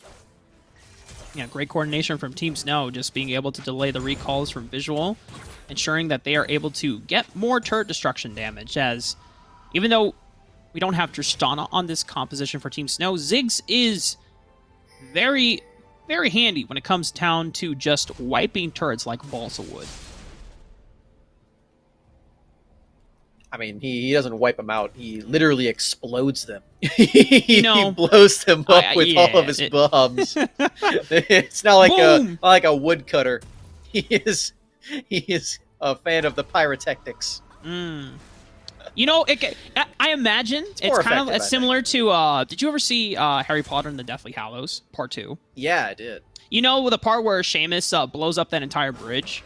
That he zigs in this instance, and all the turrets are the bridges that they're blowing up. I think Ziggs came first, did he not? For that, or did the movie come out first? Who's inspiring who? The movie came out before League of Legends ever did. I'm pretty sure. We'll have to check up on that to see which of these was truly the inspiration. The book certainly did. The book definitely came out before Ziggs was the thing. Yeah. But I don't know about the movie. I got to see it with my dad in IMAX. That was a fun time. That was the first IMAX movie I ever saw. Well, you know what you're about to see in IMAX right now, Smax? This next another team Drake fight. That's right. And Kevo's got the package once again. And the packages have not been the most successful for Visual, mostly means of escape rather than a engage tool. But maybe this time Kevo can find an angle. But it looks like the rest of the Team Visual are not in position to contest for the Dragon, so it handily goes over to Team Snow, as Toki already chunking out Cosmic, forcing both of their summoner spells. I really appreciate the... Whoa! Oh, wow. Oh, he's waiting on the next Broken Wings. Encore comes out to delay, but only the inevitable as Cosmic goes down. Bradley will also fall. And already 2 members from Team Visual being taken off the map in exchange for Toki means that Snow are going to be able to have an advantage in terms of being able to push the state of the map. You know, my appreciation for Wu was stopped by action, but that won't stop me from trying to give it again. Wu's redemptions have been great in this game. The way that he's scouting out different areas of the map.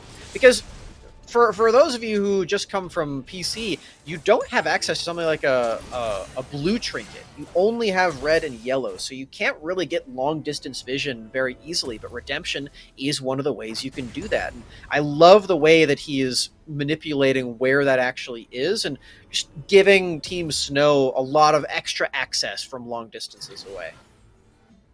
Team Visual now down about 6,000 gold. This is the largest gold lead that Snow has had so far in Game 3, where the winner will be able to move on through the top 16 group stage and towards the next part of our Wild Rift Summoner Series, qualifier number 2.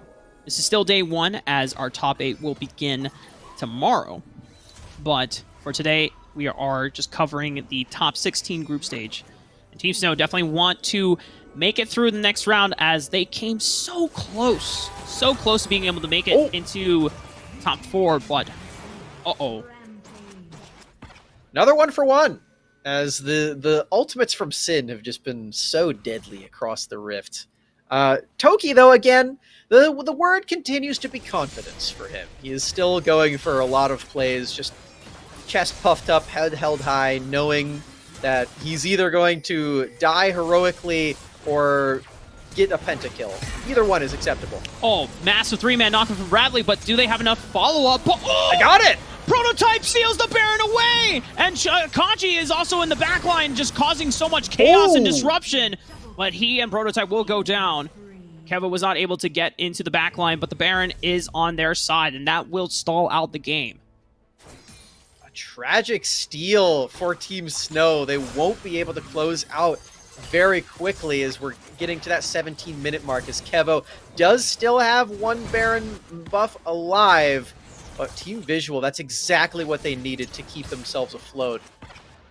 Youch! Kevo just took half his HP from Zig's second ability. That's not even the one that deals damage. Was that just a satchel charge? Yes, that was just satchel. That's filthy. What the heck?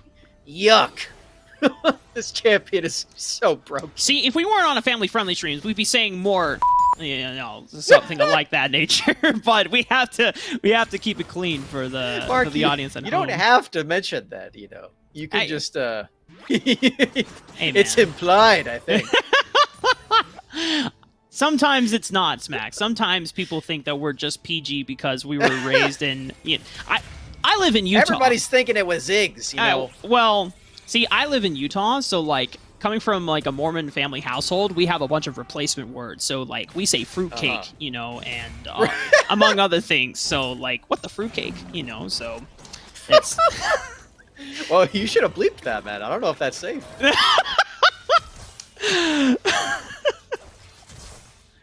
Drake's coming up. This is the Elder, and for Team Snow, they already have 3 Drakes stacked up. And if they find that last one for Elder, those 3 Drakes are going to just bolster that extra damage just to a ridiculous point. I don't know if I've ever seen a 3 Drake Elder stack ever lose a game in Wild Rift, as Team Visual are going to have to be very careful about this next fight. This time, Team Visual are the first ones to the punch, but watch Toki as... Oh, that's huge. That is Kevo, your main damage dealer, the one that has been putting in so much work for Team Visual, and with Toki splitting on the Baron side of the map, Visual have to concede the Dragon. They have to go back to the base.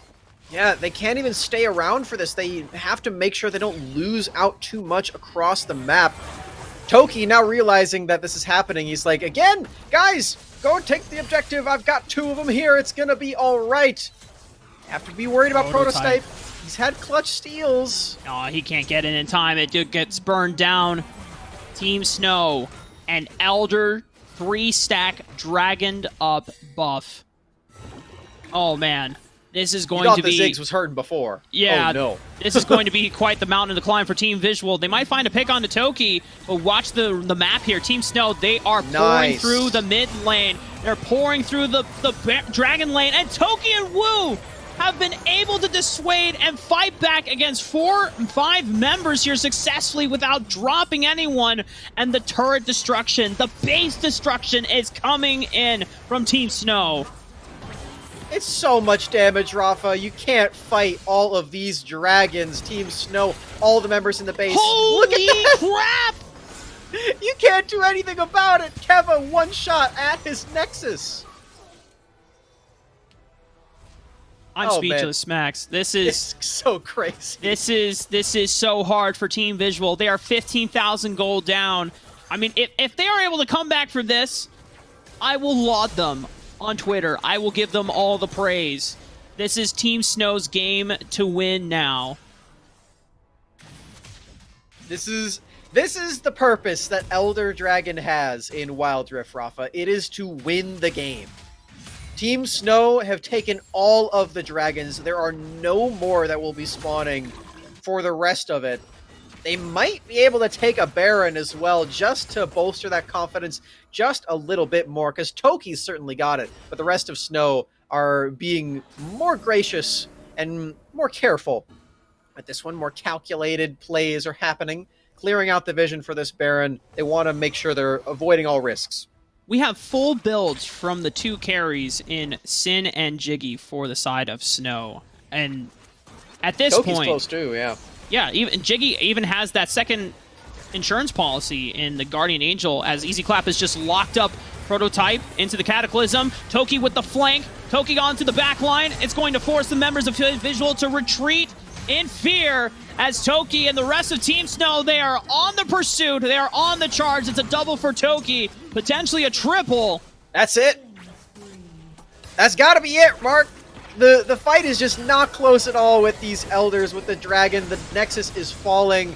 Akachi, he doesn't go down, so his KDA is safe for now, but his time in the Summoner Series is not. For the Qualifier 2, Team Snow, take it. Team Snow.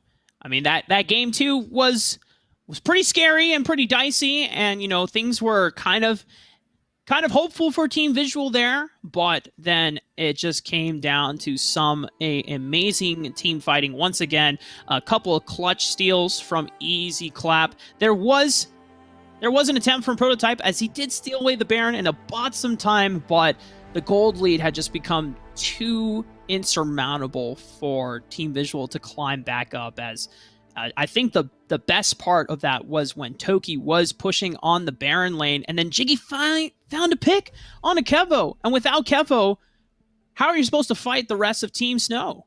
Yeah, that pick was so crucial for Team Snow, and it's just 2 members that did it. They got the package used, they got the kill, and from then on out as well, they had just this crazy 4-1 approach where the side lane was already going very well for Toki, and everybody else on Team Snow clutched it out in the objectives.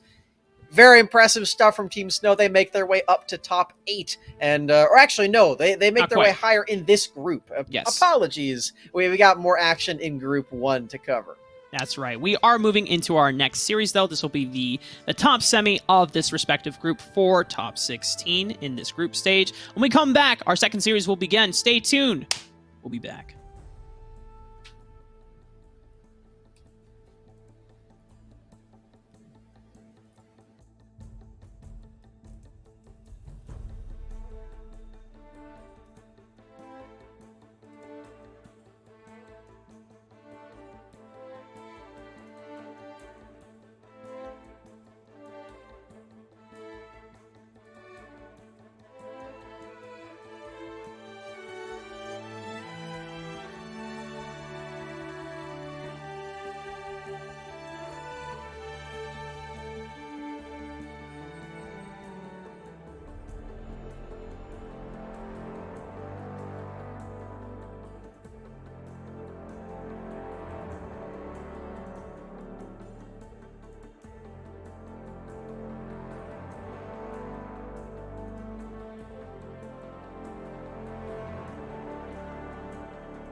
What's up, everyone? We're back. We're getting ready for our second series of the day, which is going to be our top, I believe, our top semi series going into Group 3, which will be Team Haters versus Apex's Cute Smile. The smiley face is very important. If you don't say the smiley face, then you're doing it wrong. Or at least smile when you say the team name, I assume. But yeah, both these teams did take the first win of the group for them each respectfully. We can see the group right now. They took wins over Aphelion, NA, and Midnight. And I believe the winner of this match qualifies immediately for the top 8 tomorrow. I believe that is correct as well, Smax. And then for our final series of the day, we'll be seeing a situation where it will be the winner of the bottom semi, which would be the winner of not necessarily this group, but you know, if we took this group for example, the winner of Aphelion and Midnight would then take on the loser of Haters versus Apex's Cute Smile. Mm-hmm. Always pause at the smile because you had to. Anytime we are casting this series, Max, and we refer to the team name, there's going to be a pause. So just letting you all know in chat, it's because we're smiling. So even if you can't see us on cams, you know, just know that it's there. Yeah, but let's see, you better smile in chat too. That's damn right. Let's see who is on the Rift, though, for both of these teams. For Team Haters on the blue side is going to be Genesis in the Baron lane, Bye-Bye in the jungle, Ruin in the mid lane, Not This Time in Dragon, and then, of course, Veil for the support. Ooh, Not This Time. It's going to feel pretty great when Nautilus actually enters Wildrift, I assume. Hell Meanwhile, yeah. at Apex's Cute Smile, we've got Apex, who I hear is quite cute, in the Baron lane, Flame Jam's jungle, Johto mid, Isdraba in the duo lane alongside Osiris. So I'm curious to know just how cute their Baron laner actually is. See, you know, I'm not sure how is Jerboa. I'm assuming that is the correct pronunciation, just reading it that way. But it almost sounds like it's your boy, you know, but it's just kind of like a creative interpretation of very true. It's your boy. It's Jerboa.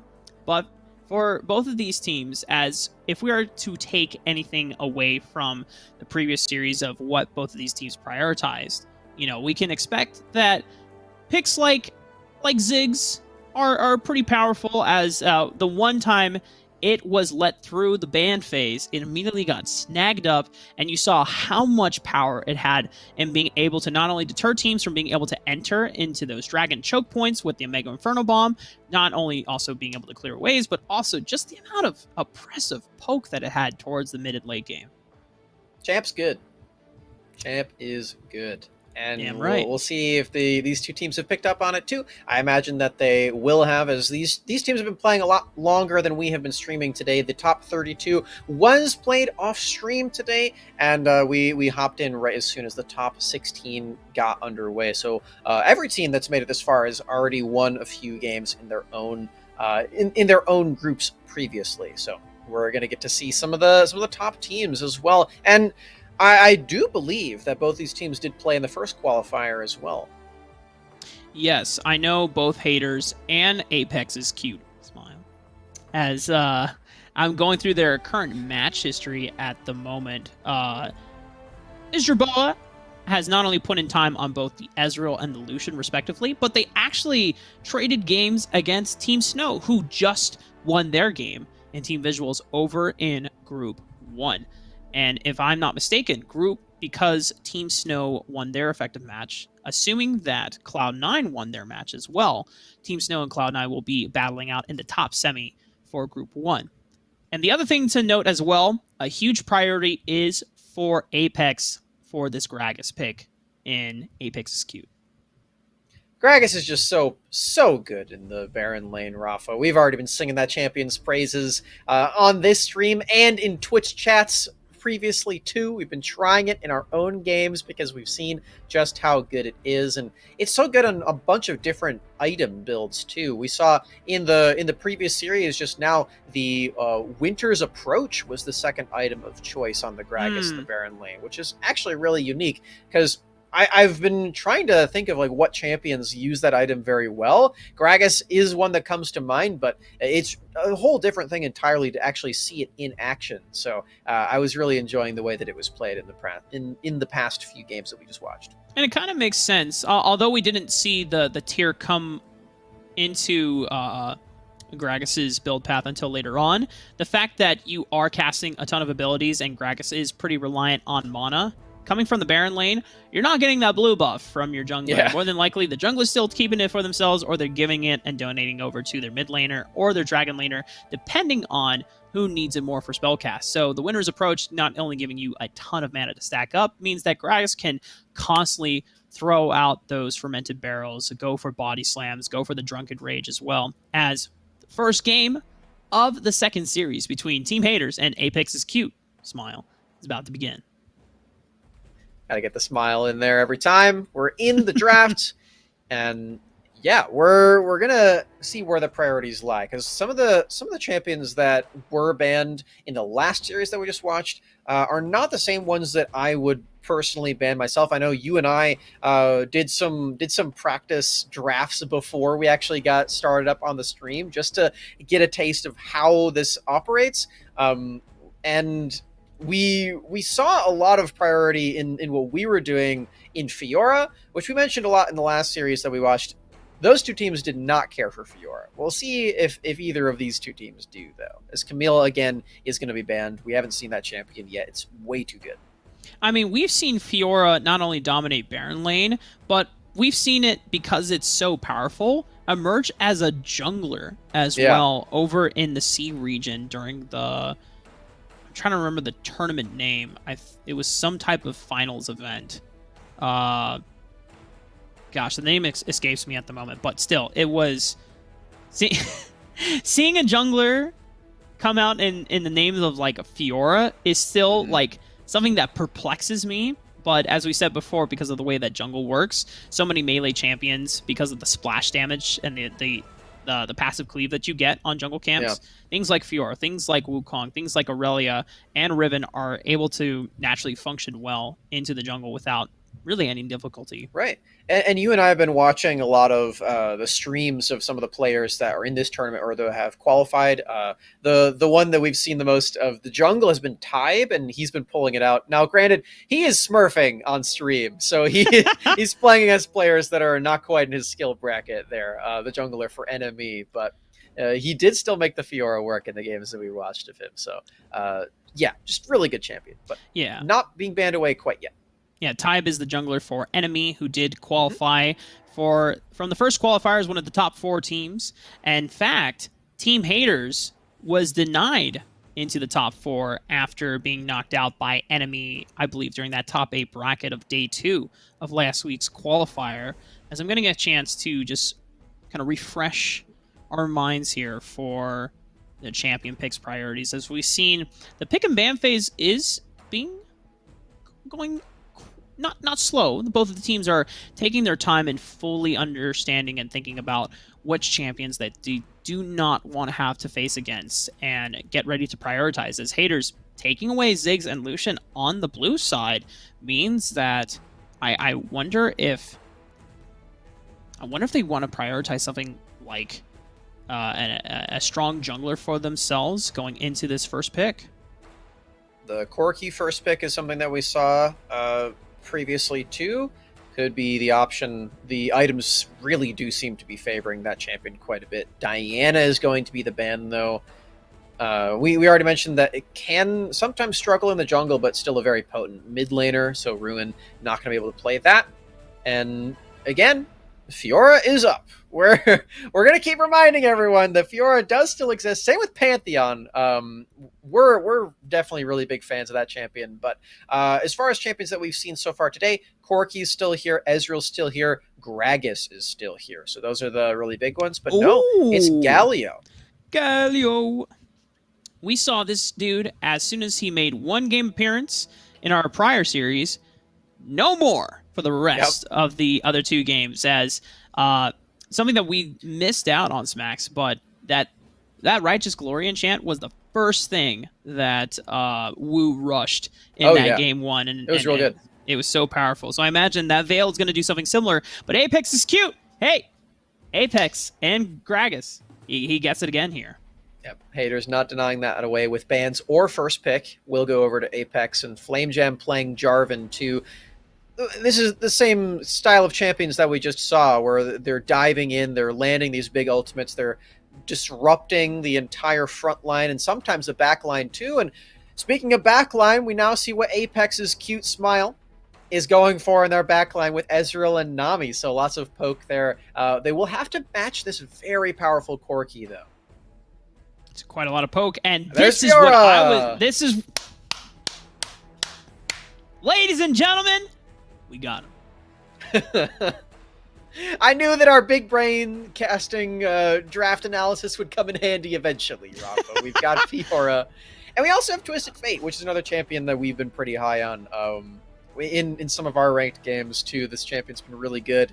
Although, in others, people have gone AD Twisted Fate, and that is terrible. Okay, see, but those were people that did not understand the power of Twisted Fate, just going normal full AP. But this Yasuo, this is hot. This is hot. The Jojo has some knockups to use here. This is a lot. And considering, as you've already mentioned before, how much easier it is to hit Tidal Wave in a overall smaller map and therefore smaller corridors, imagine a 5-man Tidal Wave like the ones that we saw from Wu in the first series of the day, leading up into a 5-man Last Breath. And that's not the only one. You still have Flag and Drag from Flame Jam to be able to set up Joe2. Also, of course, the good old classic Gragas Explosive Cask. Yep. And Body Slam. So much displacement for Joe2 to use in this one. And Yasuo is also going to be very nice with the Wind Wall against a champion like Twisted Fate. You can block out that gold card, or at least one of them. He's got it pretty frequently.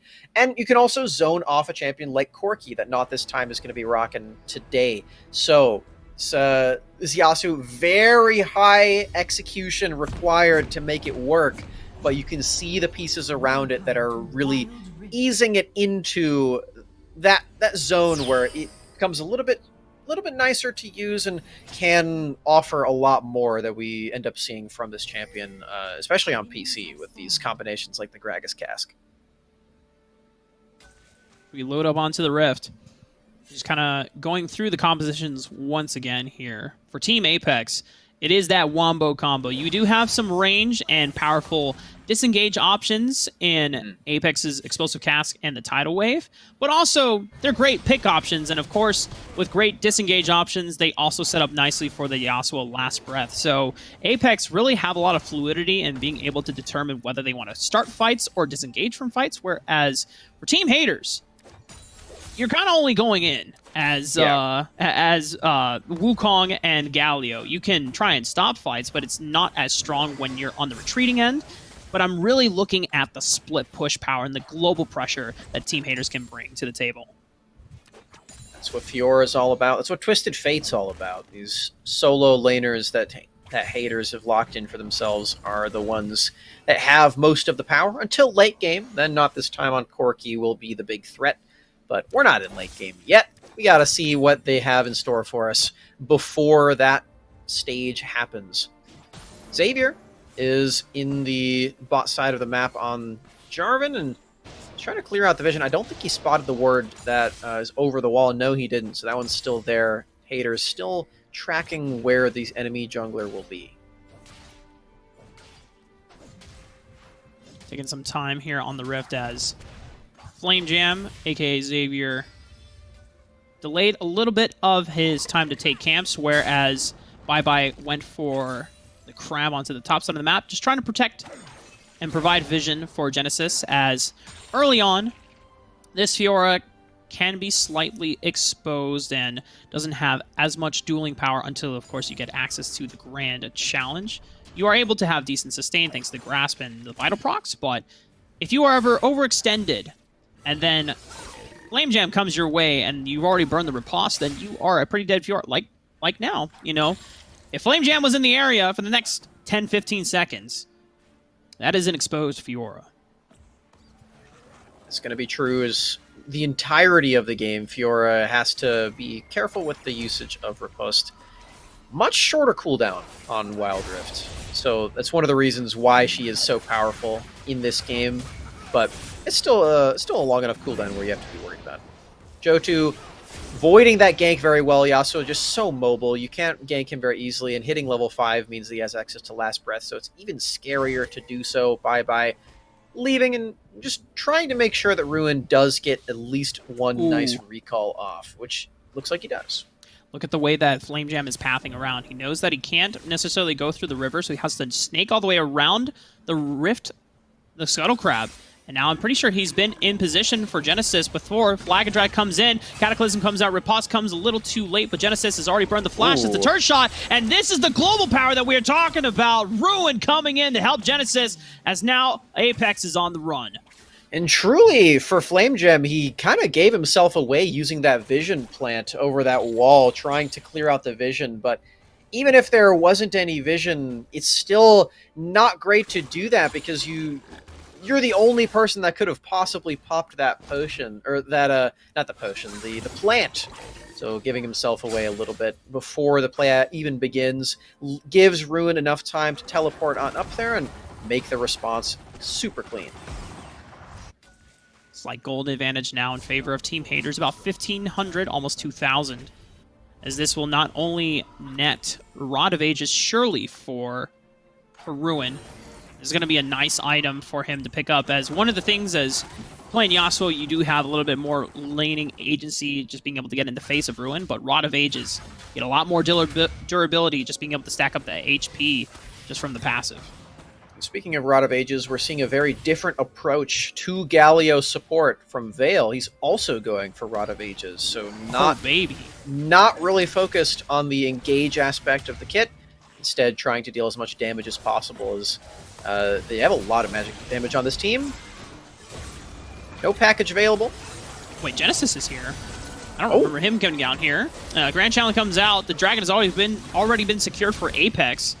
Now the rest of the members of Apex are kind of on the run at the moment. Oh, wow. Flame Jam trying to go for the re-engage. Genesis just pursuing a little too far forward. Johto and Flame Jam able to win out on that exchange. And Johto already has 100% crit chance, by the way, because he has the Solari Charge Blade that provides him with 50%, and Yasuo doubles that. So, gonna feel amazing as a first item. Rush, so much extra power in every single one of your auto attacks, and thrusts with your Q, or your first ability. And not this time. Does have package now, but... Oh! There's no way that he gets out, but not this time. Has both of his summoner spells. Oh my god! You look like LeBlanc. Alexa, play Smooth Criminal by Michael Jackson. Wait.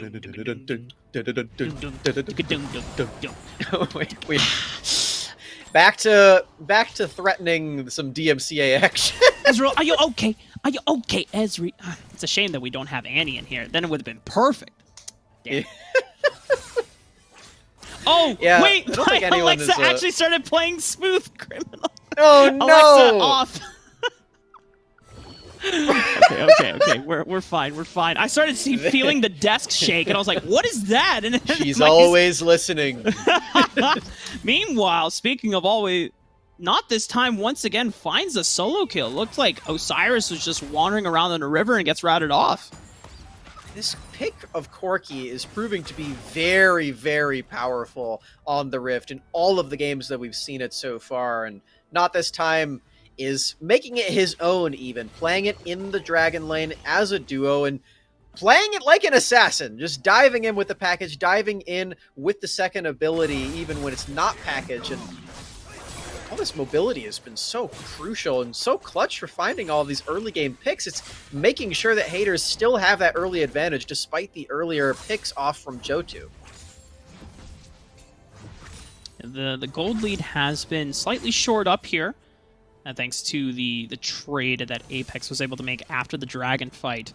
No turrets have been taken down, although quite a bit of damage onto the Dragon lane turret, respectively, as Bye looking potentially for the engage. Doesn't pop the Cyclone quite yet, but the Hero's Entrance comes up as a follow-through from Vale. Push the members of Vale back in, or Apex back into the jungle. As now, Team Haters have to be careful, because this Flame Jam is winding around the side, as they're going to land a knock-up Cataclysm into not this time. Is going to force the flash. Heal was already burned his response, but the counter engage from Bye Bye Cyclone, despite being on sub 100 HP, makes the engage potentially happen. Goes right back in, but it's a little too far forward. True Shot Barrage comes out as a response, but now Flame Jam, the rest of the members going in one by one. The turret aggro will take out Apex, but Apex is cute. They're smiling all right. Yeah, he is. He is so cute with these Gragas plays. That cask was amazing. Instant double kill, instantly pushing all of the haters members into him. So many kills off the skirmish from Apex. And they're the ones with the side lane pressure as well. Johto not even in that fight, not necessary at all. Able to farm up against Genesis, keep the minion waves going, and now has 2 items on Yasuo, even without being a part of the team fights. Apex looking very strong across the entire Rift. And they are looking very cute. And they are smiling. Smile. Yes. All smiles here for... Did everyone smile? I smiled. Me too. Don't, please, Max, take my word. As Johto is on the 2-item power spike. I mean, you already said he had a 100% crit chance with the Solari Charge Blade, but now on the Infinity Edge, just increasing the overall critical strike damage. Tidal Wave comes through, 2-man last breath. Ruin is going to pop the stasis to try to buy in some time. Veil is also using the taunt as Flame Jam came in and stole the dragon away from Team Haters. Not this time, is locked up into the Cataclysm, is able to trade one back onto Johto before he goes down, but still will face the bitter sweet end as Team Apex is cute are able to walk away from this objective with a numbers advantage. Flame Jam obliterating that entire fight, Rafa, stealing away the dragon. The Cataclysm denies every single thing that Not This Time and Veil wanted to go for. The terrain makes it impossible to use Justice Punch over it and try to peel away for the Corki. Galio support, it's only effective if you're landing that crowd control onto the front line, but when there's a big wall in the way, you can't do that at all. Excellent moves from Flame Gem in that fight.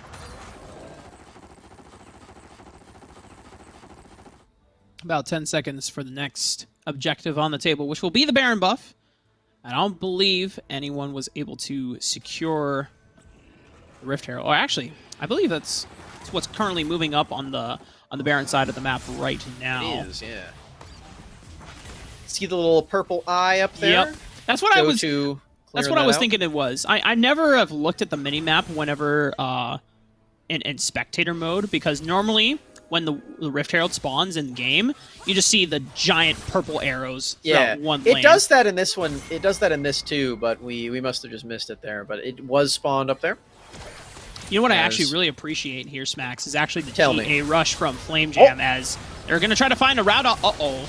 This is a huge numbers disadvantage, though, for Team Apex is cute. They're not feeling cute right now, as they're going to lose out on Johto. And Flame Jam rushing this GA. Normally, it's great for winning the next engage, but this GA, can it stall enough time? He doesn't have Cataclysm anymore. There's no follow-up. He's going for the flag drag. Explosive Cask kicks Bye Bye right back into the fray, but he's going to use that to combo a Cyclone into the hero's entrance for a potential re-engage. But look at Apex. He's so cute. He's so tanky. They can't kill him, and he's just running through the members of Team Haters. Ezra Boy is doing so much on Ezreal as well. Already has his 2 major item components. These Mystic shots do so much. Oh, it was so close to finding the kill, but the recall came in the nick of time. But Apex make the best out of a terrible situation right there, finding at least a few picks as their members do fall. And Flame Jam going for full-on supportive team utility build, which I really respect, because I wouldn't do that. Sure. I wouldn't do that at all. I want damage, man. Johto trying to aggress on a Veil, as he and Not This Time are split up from each other. For Team Apex is cute. At this point, they're still in the lead, about 5,000. Ruin might be routed off here. Oh no, the Destiny gets interrupted. Flag and drag. There's 3 members here. There's no way that Ruin gets out alive. He popped the eyes over everybody, but can't get the teleport out at all. The Death Squad roaming around for Apex. They're the Apex Predators. as they are stalking their prey. Watch out, Genesis. Oh God, Genesis, run! Run, man! Those are 3 people you don't want to mess with right now in the jungle. Gold lead is gigantic for Apex, up to 7,000. Drake's going to be coming up. This would be their 3rd in a row. It's the Infernal. And the team fights, they can still be deadly for the haters. We know that this Wukong Galio combination can be so lethal, and when you stack on top of it something like a Corki package, they can make the fights work. The Corki package just now activated. We'll see if haters can actually get into this pit and start something off, but Apex are already making their way through the Drake's health bar. That leash range is just within the pit itself. Unfortunately, you cannot pull it to the side like you can in League of Legends. Otherwise, it will eventually reset. Now, Team Apex is cute. Releasing the dragon towards themselves. Bye-bye, potentially looking for an engage, but a body slam stuffs it. And they go for the re-engage. Last breath, catching out Bye-bye and Genesis. And it's just a full-on rampage from the members of Apex is cute as they just run through the entire jungle of Team Haters. They don't get the dragon, but they have the numbers advantage on their side. Drake's still up too, so they don't even have it denied away from them quite yet. Still thinking about which objective they want to take. Maybe going for the Baron? Wait, Twisted Fate ultimate. Yeah, Destiny popped out. Oh, beautiful wind wall, though, from Jotu, and now he has the opportunity. He has to burn it down before cooldowns come back up, and he wins the 1v1. The Ignite? He survived the Ignite with 40 HP! Jotu with the outplay. The wind wall is amazing in this matchup. Gets to go back to base with that solo kill and effectively baits out that one form of solace that haters might have had to steal away the Drake. Oh, Apex have just snowballed this lead. It's way out of control at this point. Yeah, they have 3 dragons on their side. They're almost 10,000 gold ahead. Look at the 2 primary damage dealers for Apex's cute as well. Is Jerboa, almost 14,000. Jotu, almost 13,000. You look in comparison to not this time, 3,000 gold down for both him and Ruin and their respective counterparts. So this is, you're just working with damage dealers that have effectively just far more stats than you do at this point. For the haters, they had a lot of things go their way in the lane. They found a lot of nice picks. The CS and the gold lead wasn't as big as it is right now for Apex, but the team coordination has just been very one-sided in the way that the game has been played, and we called it out. Oh my word, there's another kill. This is exactly what I was about to talk about. We called it out when we saw the draft. The side lane is really where haters needed to lay their claim, but with kills like that going on and huge sweeping leads in the team fights, they're not able to get that win condition online. I mean, normally we would imagine that Team Apex's cute is built to play just full-on 5-on-5s in team fights, but Jotu, he's so far ahead that he can beat Fiora, which is supposed to be a powerful split pusher that can win almost any 1v1. Bye-bye already getting routed off here as Flame Jam will be able to secure the Baron. They also rout off Bye-bye in the other side of the jungle. Looks like he was able to flash out to safety and run away from Jotu. But the rest of the members of Team Haters, they can't say it the same because Team Apex's cute is right on their trail, Smax. Every single kill in that fight's going to Apex. God. Look at what Jotu's doing. Another win wall. Relax, Jotu! You can't just do it to him like that. He's alive. Stasis. Oh my God! This man. He's still going. Look at this man.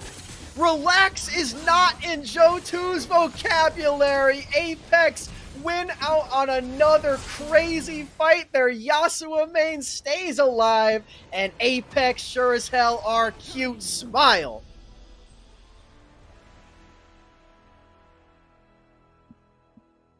Oh my God.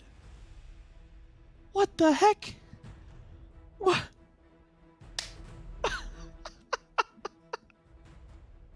We're smiling. We're cheesing out here. Oh my God. I can't believe what I just saw. That was filthy. That was disgusting from Jotu. And this is just game 1 of the series. I don't think I've ever made a play like that on Yasuo with a mouse and keyboard, let alone on wildrift. Dude, that was insane. I bet Jotu's like thumbs or fingers are like omega jacked. They're like There are individual bulging muscles on each joint. That is how I don't want to cracked thumb this guy wrestle is. Johto. Oh my, yeah, dude! Imagine being in a thumb war with Johto, and he just breaks it off. God. Dude, Oh, he wakes up every day and does like 25 thumb crunches. Like, dude, you know how like Kangas has the arm wrestling table, and Yeah. he has jacked arms. I want to see if Johto can beat Kangas in a thumb war, and he just would just destroy him. Oh my god. He'd have to win. I mean, you can't make plays like that and not be just like the strongest and most dexterous human alive. That was insane. Yeah, talk about finger dexterity. Well, for Team Haters, going into Game 2, I cannot imagine that either Johto gets this Yasuo pick again, or at least Team Haters don't allow the facilitating pieces to be picked again for Apex's cute. I mean, Apex also has to get a lot of credit on this Gragas because being able to survive against a Fiora lane is no small task. And the fact that they were able to stall the game out and get to the point where it's like, hey, you know what? It is too tanky for Genesis to actually find an advantage to abuse.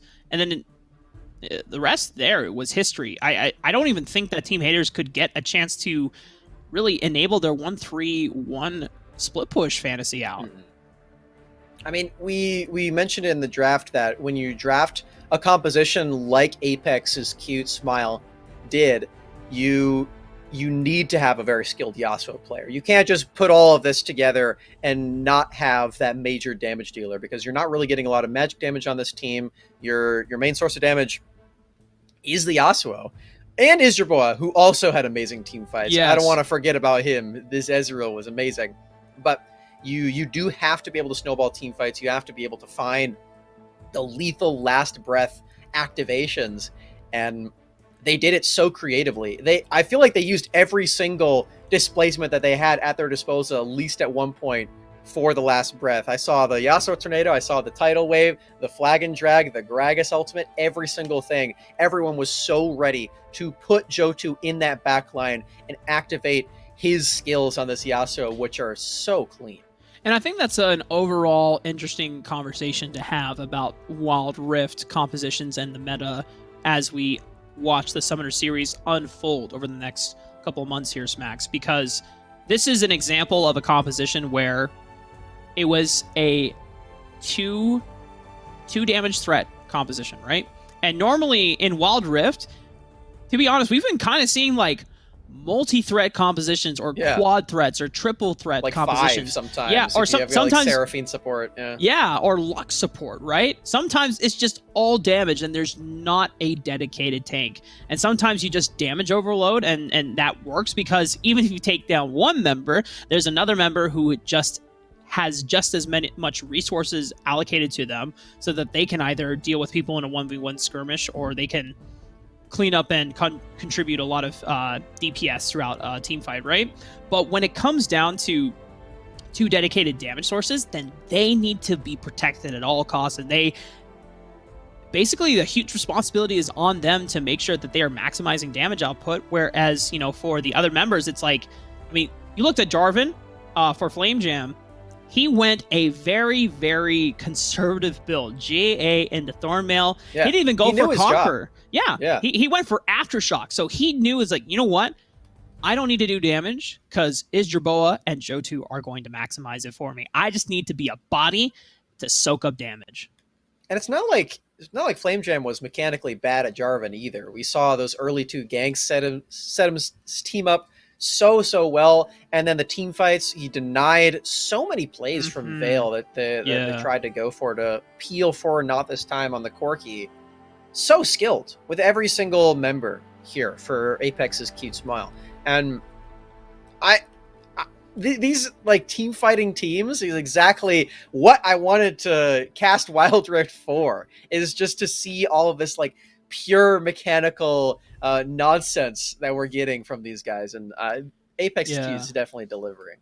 God, I'm so excited to see the second game of the series, and I don't want to count out haters quite yet. I think being able to see the first game unfold always gives a team a chance to adapt and kind of pivot around what some of the threats have to be. They've just got to succumb to the team fight meta. They know you just gotta do it. You can't be picking this Fiora. I know we were talking about how broken it was, but clearly you have to just team fight nonstop, Rafa, because that's the only way. And I think that's where the translation of, obviously what we see that is super broken in solo queue. I mean, obviously we should know that coming from League of Legends competitive play, that not everything in solo queue that is super broken and undealable with it translates to competitive, because you need the fact that you can coordinate around threats like a Fiora doesn't get maximized.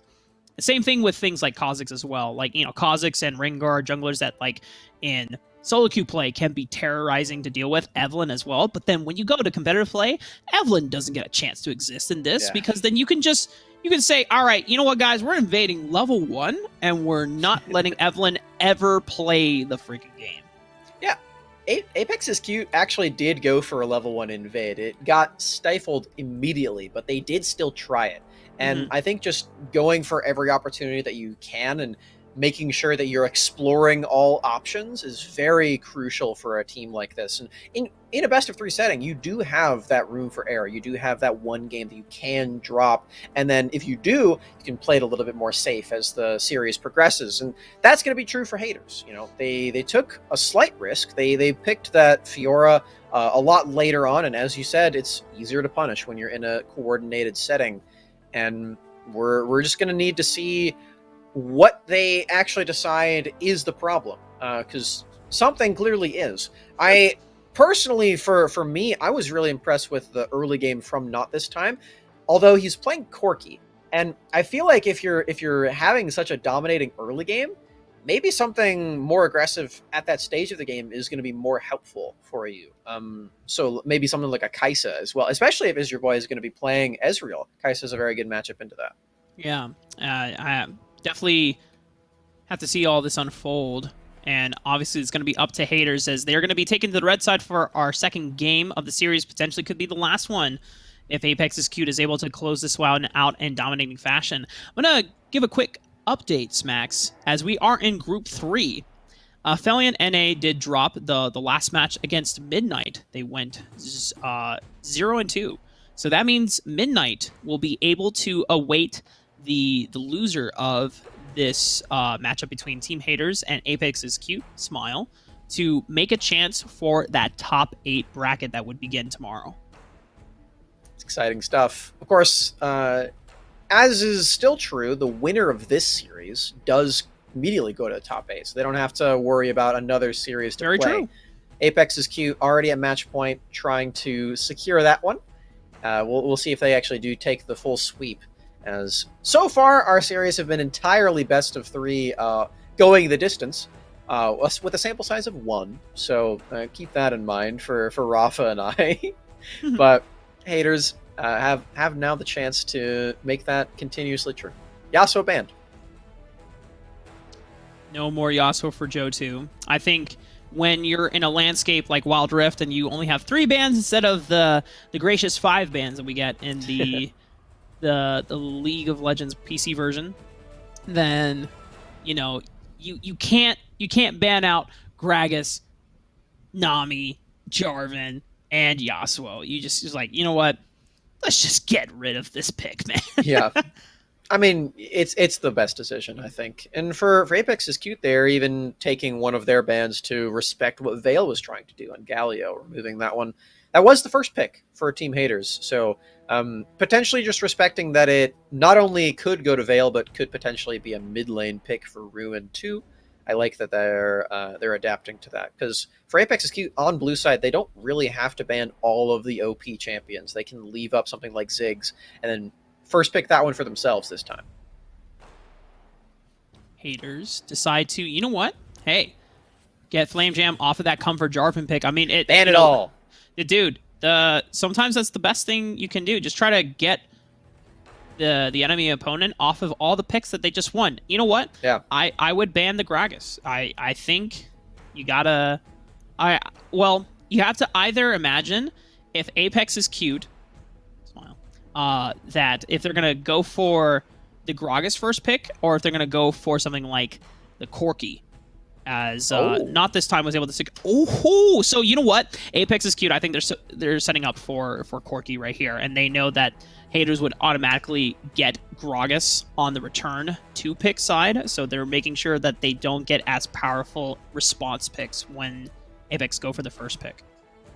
It could be Corki. It could still be Ziggs, as haters have the option to ban either one of them, or neither, and they can trade and take one of them themselves. Coming down to the wire, it's going to be Camille. So I like this approach. This does mean that haters at least will get their hands on one of those champions if they are prioritizing them to the level that I assume they are.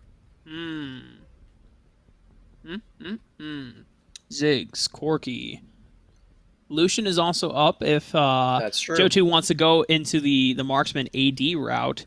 We still haven't seen junglers prioritize Pantheon or pick up on that flavor yet.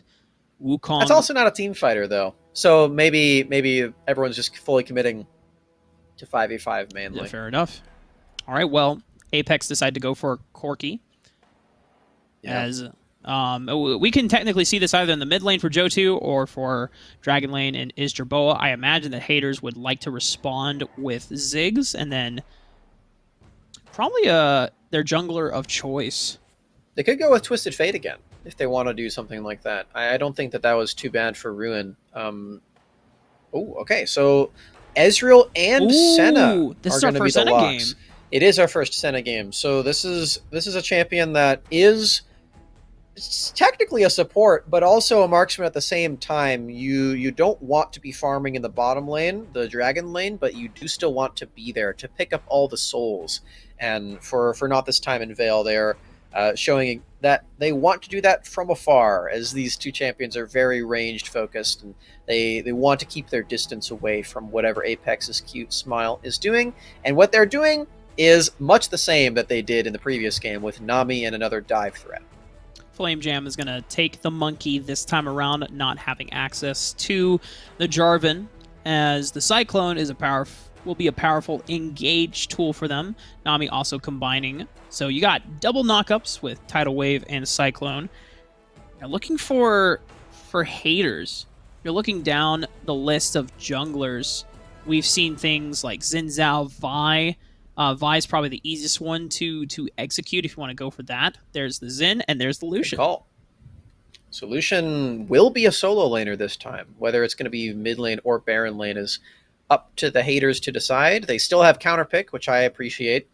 Can scout out where Corki is going, where Wukong is going, probably jungle, and what Apex is cute is thinking about locking in for the rest of their composition. Ziggs is still here.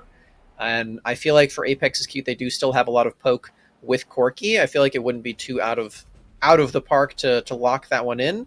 But no, they're continuing the dive with Malphite against 3 marksmen and Xin Zhao. And also Varus for more poke. So, check this out, Smax. So, Apex is cute has a nasty poke and siege composition with Corki and Varus. Once you get haters low enough, it is full-on engage time, baby. Yeah. Malphite slams that ability 4 button in Unstoppable Force. Flame Jam follows up with the Cyclone, and you can finish the rest of the members off, which means that Bye-Bye's Crescent Guard is going to be very crucial to pull off correctly. And, this is what I love. So now you get the Darius for the lane counter pick, Smax. It's a lane counter pick, but it's going to be doubling down on full AD for haters in the late game. So plated steel caps are now the best item in the entire game for Apex's cute. We'll have to find out if they pick up on this one. I feel like they are, as they do already have Malphite locked in for Apex. I don't know who can possibly kill Malphite in this game if it's not going to happen in lane specifically.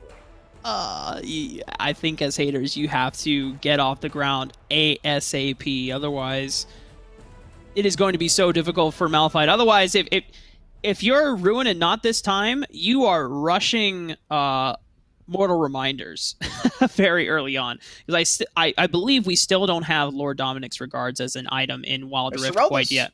Oh, well, Sorel does for probably... Actually, yeah. Probably both of them. Yeah, Serelda's Grudge will be very, very crucial and necessary for both of the marksmen on Team Haters. And I'm curious to see what the Senna build is going to be for Vale, because we come from an understanding that the best Senna build, or the most effective one, is just a bruiser build. But Frozen Mount was removed from the game in this patch, so they don't necessarily have access to that, but they can still rush Black Cleaver and help shred the armor of most of these opponents if they still want to go down the tanky route. It's likely what Genesis and Bye Bye are going to do with Black Cleaver build. Maybe Ruin too. I remember the Lucian build of old was Black Cleaver and Blade of the Ruined King. But the funniest thing about this is that this is one of the first times I've ever seen a full team of longswords walking out of the base. Let's go! Battle time! Team Sword! Everybody bring your weapons. Unfortunately, Osiris and Isdraboa did not get the memo. They have brought crystals to a sword fight. Just getting a quick update as Xavier Keys is actually just a straight-up sub. It is not Flame Jam, so our apologies, as we've been incorrectly associating Xavier's awesome plays with Flame Jam. Not to take anything away from Flame Jam. Sure, he's an awesome player, but Xavier, you are the one getting all the credit for the awesome engages that you made on Jarvan. As of now. Now, if you mess up in Game 2, then... I'm just kidding. That's so toxic. We're in GiantSlayerWR, and so far, Team Haters, as we said before, this team has got to snowball, because otherwise you're staring at a Malphite who just gets to say, wow, all 5 physical damage champions? I get to stack armor for free. This is the greatest day of my life. He's already doing it. He already has that cloth armor starting up in the lane. Not really the most helpful item against Darius usually, but that's mostly just because the bleed stacks deal true damage, and the ultimate does too. So for Apex, gotta be slightly concerned in a melee matchup against Darius, picking up the honey fruit now just to help him out a little bit. But yeah, this is still, by all means, a lane counter. This Darius is still very scary. So it's not going to be easy early, but it's going to be very good late game if Apex can stay alive. Yeah, you're already seeing that Apex is actually coming out on top with a majority of these trades just because he's able to dance outside of the ability 1 range from Genesis. The decimate swing. So already, despite this being a counter pick for Genesis, Apex just straight up playing the lane slightly better. Monkey Bonk in the mid lane, Ruin taking a bunch of damage. And for Xavier, just going for these early ganks. Oh, Bye Bye doing the same thing. Yeah, Bye Bye already level 5, has the Crescent Guard as well to basically force summoner spells out of Isdraboa and Osiris. Team Haters being able to find an advantage through the Dragon lane once again, as they did in the first game. But now this time, it's up to Team Haters to see if they can maintain that lead for not this time. Early aggression in this bottom lane. This is another way that Haters can address the Malphite issue, is making sure Ezreal is very strong. Because if Ezreal is doing well, then you can go for a few options that help you deal magic damage. Wait, hold on. Okay. No, Vale is still very safe, but for not He's this just time... monkeying around. It's all good. Yeah, nice pun. I like it. For Ezreal, you do have access to Liandry's Torment in this game. It is one of the options you can go for. It's not something that we've seen very often, but it provides you with a lot of magic damage for the extended fights, and it is something that might be the tech option of choice against Malphite. Yeah, it's in prior Ezreal builds for the League of Legends version, we've seen it, right? When Iceborne Gauntlet still existed. I think this was actually last year. There's a lot of times where you would optimize or itemize for a defensive build, and then Liandry's Torment would just give you a little bit of hybrid itemization. Yeah. So I would love to see if that You can still do that on PC, by the way. It's a little wonky, but you can still go for Liandry's on Ezreal.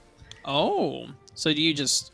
Well, we'll talk about that another time. As this is Wild Rift, Smax, as Rift Herald and Dragons have spawned respectively on the map just in time for the first package from Johto. And if we've seen anything based on the mechanics... Up. That's right. If we've seen anything and from his mechanics on Yasuo, I'm sure that we're going to see an aggressive package usage towards the first objective fight. And like that is going to be Rift Herald for Apex's cute. Already setting that one up, and everybody for the haters is on the other side of the map. This might just be that trade that we always have been talking about throughout the day. Both objectives spawn at the same time now. Ooh. Still some poke being traded, though. Yeah. Jirsaboa, or Isjerboa, trying to get some poke back in. Chain of Corruption comes out, but not this time. Is able to dance outside of the leash range. Forces Isjerboa back, forcing the heal as well out. As haters do successfully trade Dragon for the Rift Herald, but the Rift Herald being spawned into the Baron lane means that Genesis is going to have to deal with a Malphite who's going to get a huge spike of gold as Johto in a 1v1 against Ruin, pops the barrier out, Ruin with the culling, he's going to come out on top. Both barriers popped, but it is Ruin's culling who tears through the minions and tears through the Corki. Johto down for first blood. Bye-bye with a stealth gank again, so creative. Just using the mist from Veil, and now he closes the gap on an Isjerboa. Even popping the flash, has nowhere else to run, is being routed off by Team Haters. That's awesome. I love the usage of the Hallowed Mist. That's Gwen's ability. The Curse of the Black Mist for Senna is Veil using that one to great success, finding yet another successful gank by sneaking by into the bottom lane. And for haters, you know, they're able to snowball this very well. The Drake is so valuable to have on this squad. They lose out on first turret, but gold lead's still there. They're still finding a lot of farm across the board, and they have to keep this snowball going until the big titan of Malphite just wreaks havoc. Yeah, Bramble Vest and Glacial Shroud have already been picked up, so I imagine that the Frozen Heart or the Iceborne Gauntlet is going to be completed soon for Apex, as I believe if he does go for the Iceborne Gauntlet, that would be so effective against Genesis, because then you can always just get in melee range and stick onto him, preventing the decimating heals, but bye-bye. Thought he had a pick onto Isjerboa, but this time he brought friends. But the Dawning Shadow does get a lot of damage back, but it doesn't knock down any members of Apex, as the dive is still continuing past the first tier 1 mid-turn. Genesis, he's got the resets. He's looking for 1, he's looking for 2, looking for 3. The triple comes out for Genesis. Triple kill, and Apex is still on the run. He's going to go down to the Ezreal Mystic Shot. That's 4 kills for the haters. And again, the snowball is rolling down the hill as fast as they could possibly push it. Genesis is going to be so scary now. He's got that full Black Cleaver. He's crushing through the armor of the Malphite. And he's going to be the frontline savior for this squad, haters. Take a turret on top of it. And we didn't mention this at the beginning of the match, but Genesis, look at the Summoner's loadout that he went with, Ghost and Flash. This is something that we see a lot in solo queue for normal League of Legends, but I was going to imagine to see if they went for the bait of just going for a normal Ignite or Exhaust setup, but the Ghost gives Genesis so much agency to being able to run down the rest of the members of Apex once you get the resets rolling on the Guillotine. Uh-oh. Waiting in the bush. Apex does have ultimate now. Okay, just a little bit of a limit check. Genesis has already used the Guillotine, as now he's, oh my goodness, Apex, but he gets out with the Honey Fruit. Oh no. I was so concerned for Apex, but he knows his limits better than I do. Well done to find a pick. And Genesis... You know, for bush plays like that in Wild Rift, the map is so much smaller in comparison. You have to be so quick to actually be effective, and he's just not there enough. The Gargoyle Stoneplate boot enchant keeps Malphite alive and well, and the response time is just so fast from Apex. They want to make sure that this Malphite continues to stay alive and can be the front line that he needs to be. Team Haters still kind of at a even disposition for the next dragon fight, although Apex having this massive advantage not only in the Malphite being so tanky with that Iceborne Gauntlet, but also Johto has access to this package, so haters have to be a little careful as they make the approach for this next dragon. Wave pushed in. Well, Wave, it's really just the one cannon minion that dies immediately, but it does still mean that Apex get to the river first. Package still there. Oh, no longer. Package is gone. Bye-bye goes in for the engage. Johto has to be on the retreat now, though. Is Jabal already going in, or getting chunked out, and goes down as Ruin just dived past the entire front line, almost like a flanking ADC assassin. But Bye-bye, actually already dead, and now Xavier is on the run. As the rest of the team haters are able to just run down the rest of the members of Apex. Genesis just so damn strong, being able to remove the front line entirely. 2 for 2, but Genesis still alive means that haters just have the right of passage around this. Ruin, though, is on a ward, so he can't safely recall, and I don't think that either team can take the objective that they want quite yet. 2 for 2 trade, though, is... I hate to bring this up over and over and over again, but it's just going to be true. Haters need more than that if they want to win this game. The armor threat is still coming. They have to be careful about it. They have to be able to win these fights a lot more dominatingly than this.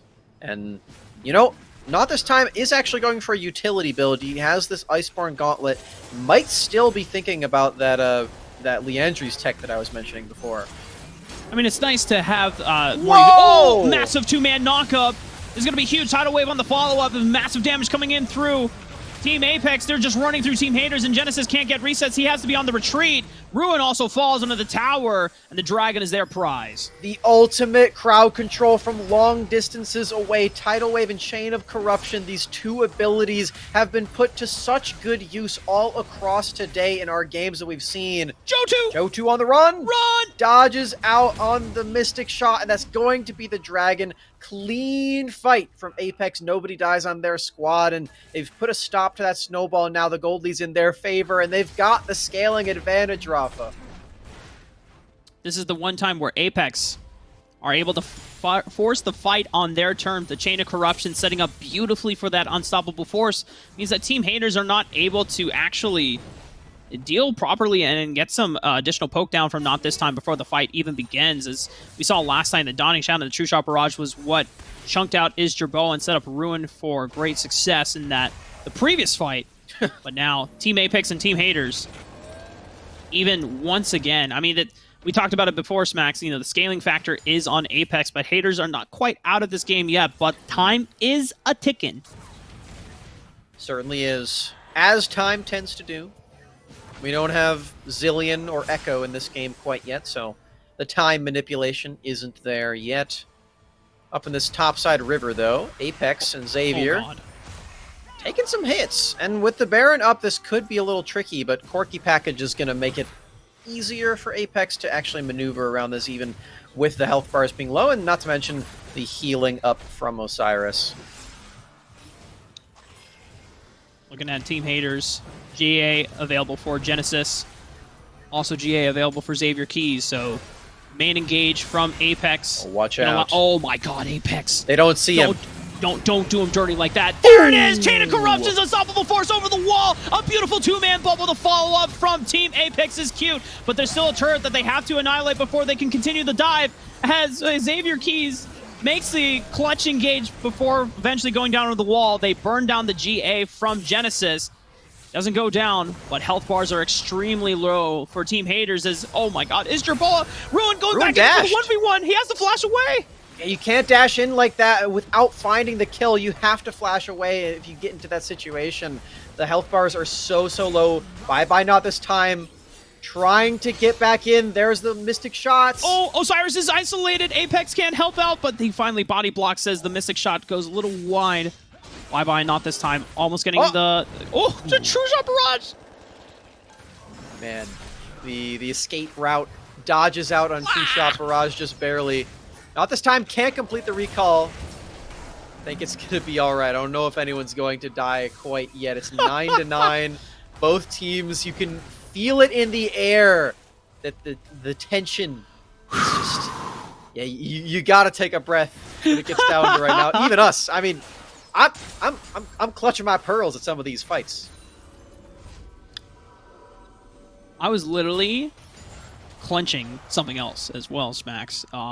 For Team Your Haters, fists, of course. yes. Oh well, nice save. For both of these teams, the amount of poke that is available, whether it's the Ezreal Mystic shots or the Varus piercing arrows and the Corki rocket shots, you can stall so much time and you can be in such a stalemate at periods of the game where you're trying to recall or trying to set up for the next dragon, but then an annoying skill shot comes your way and stops your recall, and then it delays tempo for the other team to set up in advance as we have our third dragon of the game spawning in the next 20 seconds. Already the setup is here for Apex is cute. These members around, and for Apex himself, he's up in the top lane, trying to just zone around the Baron objective. He's just so tanky, you can't really move him yourself. That's why it's unstoppable force after all. Checking out the positioning yet again. All of Apex's cute is just so ready and willing to get these fights started up. Bye-Bye is completely isolated. Crescent Guard is not going to do that much once they close the distance. Bye-Bye is able to save his life. The minions! With the minions! One more cannon minion! Oh my god, the cannon minions do so much damage. No more jungler available for Team Haters, which means that the dragon will go over to the way of Team Apex's cute. The rest of Team Haters are on the run. Xavier Key still has Cyclone. Apex also has Unstoppable Force. So for Team Haters, they cannot overextend their welcome. They cannot overstep. Otherwise, that is surely a punish. Apex now moving over to this Baron. There is still a red ward over there. It's just swept out. Oh god. Johto! Oh god. Apex, he can unstoppable force him under the wall. He's Bam! alive! Slam jam! Johto is saved, and now the rest of the members of Team Haters are in trouble. The Cyclone comes through, knocks up Ruin, forces the flash out, but Chain of Corruptions, look at his Jerboa! He flashes forward the Chain of Corruptions. Is that Ruler from Gen G? I'm getting flashbacks, Smax. Man, the instant double kill, the solo mission from the duo laner, locking down both of those picks. It was 9-9 earlier, but some swift picks from Apex's cute might just secure this Baron right now. Bye-Bye on yet another solo mission, but this time it's much more crucial. This time he's going to need to steal away the Baron. More focused on his own red buff right now. He may have just given up all hope of this objective. He's not going to be in range in time. That's the Baron going over. Apex is cute. Find yet another snowball tool. 7,000 gold in advantage for Team Apex is cute. The Baron on their side, 2 dragons to their name. All that stands between them and this series win is 2 more towers through either the side lanes, or just 1 turret, and then the Nexus, if you go barreling down the mid lane. Not a lot right there. Not a lot of defenses, especially with this Baron buff on all of their members. Apex is cute. Rallying in the mid lane. This might be a flank, though. Oh, Bye-Bye just lands a 3-man Cyclone knockup. Is going to buy time. What a beautiful pull from Genesis. Oh my god, look at the damage coming out from Team Haters. They just wipe out his Jerboa. Now Osiris. It's going to be up to Johto to see if he can rectify the odds, but what a beautiful setup from Team Haters. Oh, Apex is in range now, though. He has Unstoppable Force. I don't actually think that Haters can win a fight, even though it's 4v2. Apex is unkillable. But I don't know if they're actually going to go for it. That apprehend hook was amazing from Genesis. The way that he actually able to hook 3 members and kill them immediately. That immediately stopped the play, too. Everything all happened with one press of a button. Man, Smax, I know we're getting super excited over a lot of plays happening, not in just this series, but the first series, but it's just because there's so much cool that is happening right now. I know, in today's god, like it's so good. I love. And we've been playing in our own ranked games and stuff. We've tried to make plays like this and we fail spectacularly. So to see it happen so consistently in all of these games from all of these players is just so cool. They're so skilled at this game. It's very heartwarming to see them all just. Oh man, Again, I think all of these players would beat me in a thumb wrestle, truthfully. Oh, Joe2 might be in a bad spot, though. Bye-bye on the chase. Has the GA for the extra insurance. He's not going to even need it, as between him, Vale, and Genesis, able to run down the mid laner for Team Apex is cute, just in time for the Elder Infernal Dragon to spawn. The backliners for Apex are getting chunked out from the True Shot Barrage. Apex still a damn strong tank. Thornmail, Iceborne Gauntlet, Randuin's Omen to his name, but he doesn't do damage, Smax. He's just a meat shield. Oh, there's a mid wave coming, though. Apex could make the switch, but instead the fight is ensuing. The no Corki here. Apex has to flash out. Oh my goodness, look at the flank, and Apex only hits one member onto Genesis for the Unstoppable He's Force. Dead. And haters have dealt so beautifully with the front line. Now there's no more front line. It's only going to be up to Xavier to try and turn things around, but he gets annihilated by Team Haters. Oh, only Genesis falls, though. The haters still all here. Joe2's up in 2 seconds, but I don't think it's going to be enough time. Haters have just secured themselves the Elder Infernal Drake. Most powerful objective in the entire game. And a couple of souls for Vale. That's going to be gigantic, just a huge influx of damage. Haters already able to find that pick to come back in this game. Now they've effectively equalized the lead with such a gigantic buff. They are still technically 5,000 gold down, but the way that haters have been preparing and playing out these team fights, being able to isolate key members like Joe2 or Jerboa from not being there in the fight, means that they can't provide the damage that is incredibly necessary to win on these engages. Because you can have Apex and Xavier frontline all you want, but they're not going to be 1v9ing these fights. It has to be up to the backline. Not this time, now at full build. Has both of the Last Whisper items in the inventory, still with the utility, still with the damage. Blade of the Ring King as the last choice, and the tankiness added on with the Stone Plate boot enchant. Very cheeky, making sure that he does not get picked off by something like that Unstoppable Force, and you can see it's giving him all the confidence to just sit in the range of Malphite and fire Mystic Shot after Mystic Shot. Baron's still warded up by haters. That has not been spotted yet, and for Apex, it's giving them a lot less threat around the map, because haters know that even though they're not in vision, they're not doing Baron. It is a very deceptively tanky Ezreal between, as you said before, the Stone Plate, the Iceborne Gauntlet, and then of course you also have survivability in the lifesteal you're getting from Blade of the Ruin King. So, and consider how much armor penetration Not This Time also has between Immortal Reminder and Sorelda's Grudge. So even the tankiest, most armor stacking member in Apex, he might have a tough time, as Not This Time continues just throwing and chucking Mystic Shots at it.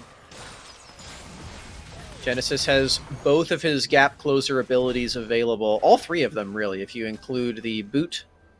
And you can see all the Guardian Angels on the side of the haters too. They've got so many. Just they know that one single fight is the end of the game. Whichever team wins this next fight, you have to imagine, gets to take the Nexus. And for haters, they only have the one Nexus remaining. They can't get to a game 3 if they lose this one. Apex have that safety blanket, but they're still playing like it's their last one. They're still playing very safe, very calculated. They know that they've lost out on the last few exchanges, and they don't want this next one to mean that they have to go to that third game. Yeah, one of the things that is keeping Apex's cute a little bit of an advantage is the fact that the Baron lane is exposed right now. During the last fight that we saw, even though haters were coming out on top, they lost out on that turret that was protecting that lane. So now you have super minions just pounding away into that lane. And haters always has to send at least one person to deal with that minion wave crashing in. Because otherwise, as we said before in the previous series, there have been games won just off of impending minion waves just barreling down into the Nexus. Apex not wanting that to happen in the bottom lane will send the star player, based on the name, of course, down there. Has teleport this time, so can't access the fight. But the fight might be over before he can even get there. Xavier Keys might be caught out here. They're going to use the tidal wave to buy some time, ensuring that Xavier doesn't have to burn the flash or the cyclone. Tidal Wave exchange for the life of the jungler. A worthy trade. Ruin got chunked pretty hard, though, is still taking damage. I believe that was because of the package, if I'm not mistaken. Maybe it was the Baron burn, actually, but we're still in a situation that is just so tense, so close. 24 minutes into this one. Really, the lead, it's completely meaningless at this point. There's no lead to actually be had. It's just what comes down to the execution in the next ensuing fight. Still Smax, waiting for that one to happen. We're about to hit 25 minutes. I know. In this game. This, for League of Legends fans, this is the equivalent of like 45 minutes into the game as Bye getting routed off using the Crescent card, trying to buy as much time, but not this time, being picked off. One of the primary damage dealers is gone. Ruin is also about to be gone. Look at Genesis. Come up. Can he look to find kills onto the back line? Istroboa survives the tail. Jotu's still alive as well. Oh my goodness, This is going to be so close. Genesis doesn't make it out, but such low HP bar members on some of the members, but haters, they only rely on Bye, but that's it. That's it. Haters, a valiant attempt to try and stall out the game. Almost brought us to a game 3, but Apex is cute. They find the angle for the engage, and they close out this series. Our closest individual game so far on the night. And it means that the haters are out of the bracket now. Apex is cute. They fought tooth and nail all throughout that one. A 25-minute victory. And every single one of those fights, one movement out of position, and it would have meant that they lose instead of winning. But, whew. Smax, I was checking my polls. Boom, boom, boom, boom, boom, boom. I'm getting hype as well. I misspoke. Haters do still have one series left to try to get back in. This was the top semi. So this is not the wrong. But yeah. Oh man, if they come with that same ferocity and it's that close again, then I mean, haters have a long night away ahead of them. Yeah. Don't get it twisted, ladies and gentlemen. Just because this is a 2-0 from Apex Acute, it doesn't mean that haters aren't a strong team in their own right. I mean, they were game 1 extremely close. Game 2, even closer.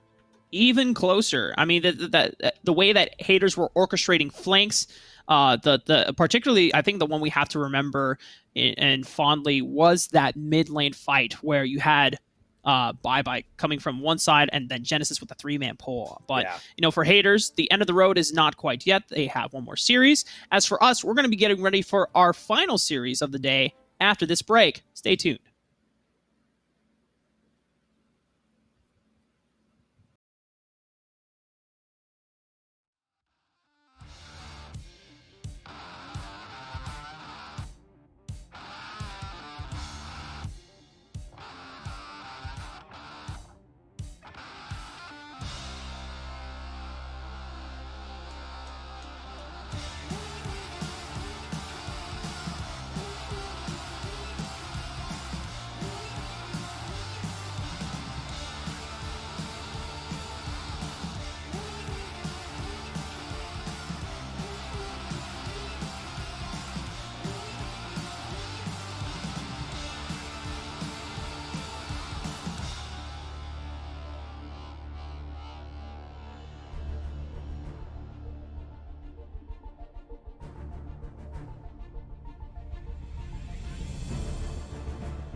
It's our last matchup of the day, which means we are coming almost to a close, ladies and gentlemen. And to be honest, Smax, I'm a little sad because that means we're gonna have to stop casting at some point today. And I don't want to We got stop. I feel tomorrow. like we got tomorrow, but I'm kind of jealous that Kangas and Al got a whole like 9-hour cast. I mean, like, I know that sounds like we're being chaotic and paranoid, but you know, with all the action that we've seen today and with how just like fresh everything has been for Wild Rift, I just want to absorb myself even further into what all the teams are playing and really just concocting in these compositions we've seen. Yeah, I don't know if I could take it.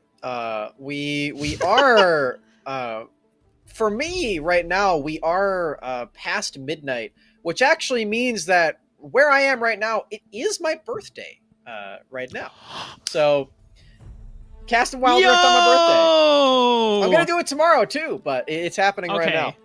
Okay, well, happy birthday, Smax. this is so awesome. I was not prepared. Because tomorrow when at the top of the day, party poppers and everything. We will have the party poppers, we'll have the balloons everywhere.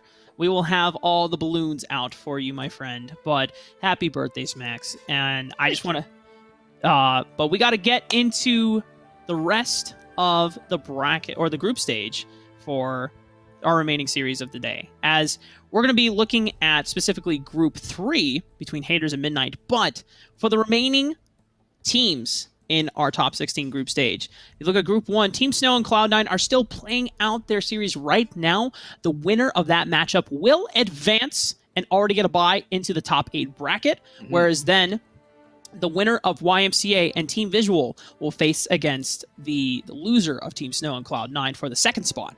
Group 2 has already been decided as Brawl Star Pros advanced already into top 8 alongside Wild Rifter at Cs 1 and 2 respectively from Group 2.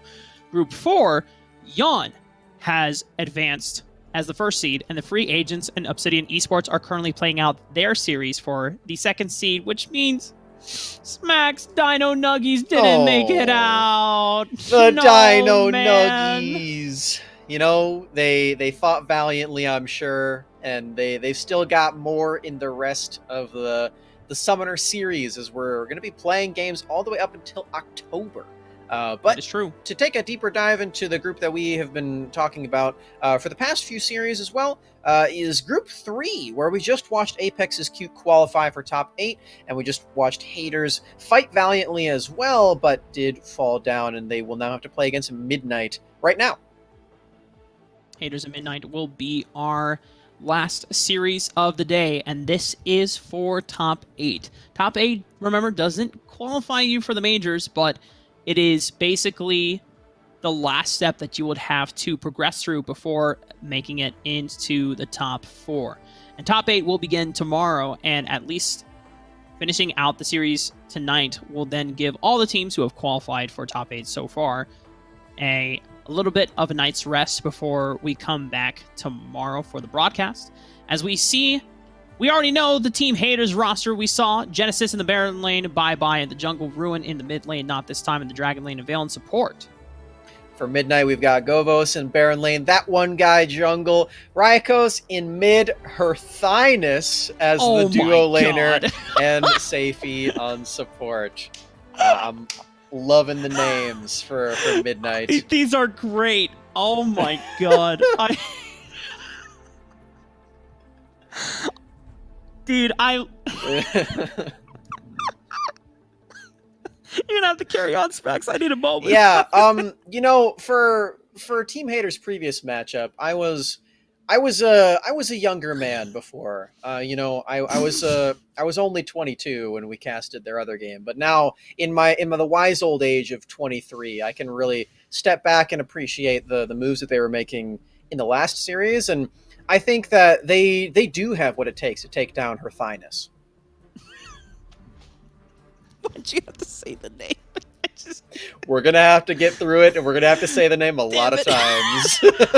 We're about to cast some Wild Rift action, as we're gonna be getting into the draft here pretty soon. But yeah, we're we're fans of the Baron or the Dragon Laner here for Midnight. We're hoping to get an autograph, I would say, from her thighs. We're on to the draft. Yeah, that's God. That is okay. You know what? We're gonna get through this in the draft phase, Max, as we already saw that a lot of the priority for haters and what worked out for them so well were things like having that Ezreal priority.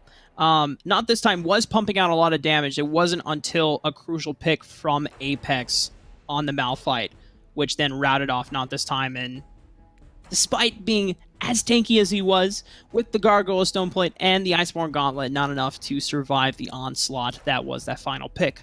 But this time, haters on the blue side, they're going to take away the Rakan from Midnight as doing a little scouting work. Looks like Safety is quite the Rakan maestro. And speaking of scouting, Midnight did have the opportunity to go back and look at what haters actually were up to in that last game. And if they did do that, they would know that Genesis is not to be trifled with in the Baron lane. His Darius was amazing, and they're immediately starting off by banning away his Fiora, which didn't get a win, but it did put fear in the hearts of Midnight, as it seems. I mean, the threat of a Fiora that does get snowballed and accelerated in the game is completely understandable, especially based on the solo queue games, where you just start seeing this Fiora start 1v9ing people, and it's like, wait, this shouldn't work. This is not right. But this is an interesting development. Haters, looks like that one guy is that one Evelynn player that you see in solo queue all the damn time. Yep, but we'll not see Evelynn in the first game of this series, at least. And I mean, if they're banning it in the first game, they're probably going to be banning it for the rest. Lots of respect for that champion. We were just talking about how it's really tricky to operate in a coordinated setting, as you can put it behind before it has access to the last caress and the stealth passive that goes along with it. But yeah, taking that one away right away. And Midnight also respecting the Vi of bye-bye. I think the other thing that this kind of reveals is for team haters, if you're banning the Evelynn away, it's because that you are acknowledging that you're not going to be able to accelerate and play the first 4 minutes of the game extremely fast, where you are able to just shove out a champion like Evelynn out of the game, because the way that Wild Rift works and you being able to hit ultimate as early as level 5 and you can just hit it off of a full clear. I mean, look at this. They're banning away strong AP junglers from that have insane spikes once they have access to their ultimate ability. So haters, they definitely want to play the game slow. Fizz has previously been a very powerful jungler, has taken a little bit of a hit. We're seeing still can it work, but yeah. It definitely can. But again, this is still respecting that one guy and his propensity to lock in the assassins and the AP kind at that. We're moving on through. There are still a lot of other assassins that are on the board. Maybe not the AP kind, but I'm talking about champions like Kha'Zix. You can go for that, or an assassin build for Lee Sin too, which we've only seen the one time on the day, on the stream at least, for today. Would like to see some more Lee Sins, because that champion's just very fun. But yeah, let's see what the first pick is. Notably, the big first pick champions are still up. Corki and Ziggs and Galio, really notorious champions that we've seen all throughout the day. And Camille, too, which has been banned up until now. I think this is one of the first times we've seen Camille escape the ban list, as Bye-Bye is going to have access to that jungler. I know we've had a lot of success running the Camille Galio combo in our trio ranked flex queue games. Midnight immediately responding with a powerful jungler in Xin Zhao can have options and the agency to fight Camille early on. And then, of course, whenever you're already going for a full-on dive composition or heavy dive with Camille, and if you want to pair with the Galio, Kennen, great response to such compositions. Xin Zhao, too. You got the ultimate to knock everyone away, but it looks like haters are actually going to pivot to a more backline-focused composition with Corki and Senna now locked in. Could be the duo lane for them. We could still see the Corki go mid, but if he does go mid, he will have to deal with the Ziggs, and that is a lot of poke for Rykos and her Thynus, too, on the Varus. So the only thing that does come as a potential factor that's bad for Midnight is that they don't have strong ways of engage, because you can't just run in with Cannon and then pop ulti. You do rely on a little bit more flanking power. Otherwise, you can disengage something like with a Gragas that will be locked in for haters. So now for Midnight, the idea for this composition is you're hoping to get off and accelerate first so that you are the ones controlling haters from a distance with this poke composition. I think this is Gragas Senna. Oh my god, you're right! Yeah, because you're going to send the Riven top lane, Camille into the jungle, Corki will go mid lane, and then... Smax! We're finally seeing it! It's the Senna Gragas lane! I think there are other creative options that you have here, but this is a lane that you and I have been practicing quite a bit, and there it is. Veil Not This Time are playing Senna Gragas. So this lane is so resilient in the bottom lane. The healing is crazy, the damage reduction is good, and the wave clear that Gragas provides is very nice. You have some options. You can go for the AP burst, or you can also go for the tank build. It is looking like based on the what? based on What the tome did start. You see that? I did. Well, hold up. Not This Time was just kind of gliding, schmoving. The T-pose start. Okay, he's back to normal. We're all right. Man, but that was pretty fun. That would have been dope. You just see Senna walking around, just literally gliding in the standstill freeze frame. Yeah. Back to Gragas, though. He's good with Senna because of all those things and more, because Gragas is a good champion in general. But the flexibility for the haters is really cool to see, and this is a duo that we've had some experience with ourselves. Yeah, and normally we've been running the full tank Gragas build, but I think the idea that since you are going into Nami, which is does have a lot of harassing power being ranged and having the sustain, you have to go for the more AP-centric build so that you can trade effectively, and at least with the electrocute, so that you have also lethality onto a squishy member like Safety, as bye-bye with the gank on this Riven jungle, by the way, which it's not the Camille jungle. I haven't seen too many Riven jungles, at least in professional and competitive games. I've seen it quite a bit in solo queue. I don't think it's as strong as Irelia jungles as I've seen in terms of like just normal playstyle, but you do have a lot of mobility. You have a lot of ganking power, as early rotation from Midnight is going to try to contest this crab. 4 members against 2. Oh, that root was pretty funny. Oh, we're going to get a full-on fight here. Brykos is pelted over the wall. That one guy has to flash away to safety. Bye-bye still wants to continue the chase. The Broken Wings, the combo. Ooh. He gets the flash and the first blood. The fight is still continuing in favor. Wow. Another Valor stun. AoE. Oh, my God. Bye-bye. Look at this Riven look broken. He gets a level 5 and pulls out the wind slash as well. Okay, I take it back. Riven jungle is broken, man. She's as broken as her sword, man. That was disgusting. Bye-bye. With all of the confidence in the world and all the mechanics in the world, truly, this is not a champion that is easy to pull off. But in the jungle, no less, finding the double kill, finding another kill for the haters. Whew! This is going to be very exciting when the team fights roll around, too. If that's what the skirmishes are, man. Man. I'm just flabbergasted. And now I'm inspired to take Riven Jungle into our ranked games because... Oh, no. I used to play... Hey, listen. Bye-bye, what have you done? Come on, man. In Season 5 of League of Legends, and I built my first PC, and I went from having actual frame rates, I played a lot of Riven. And as far as I remember, the Broken Wings combo, you don't have to do the animation canceling as you do in League of Legends, so it's simplified, and I think the autos automatically weave in for you, so it's slightly easier to maximize damage output. I could be wrong. Uh-oh. Her Thynus is dud.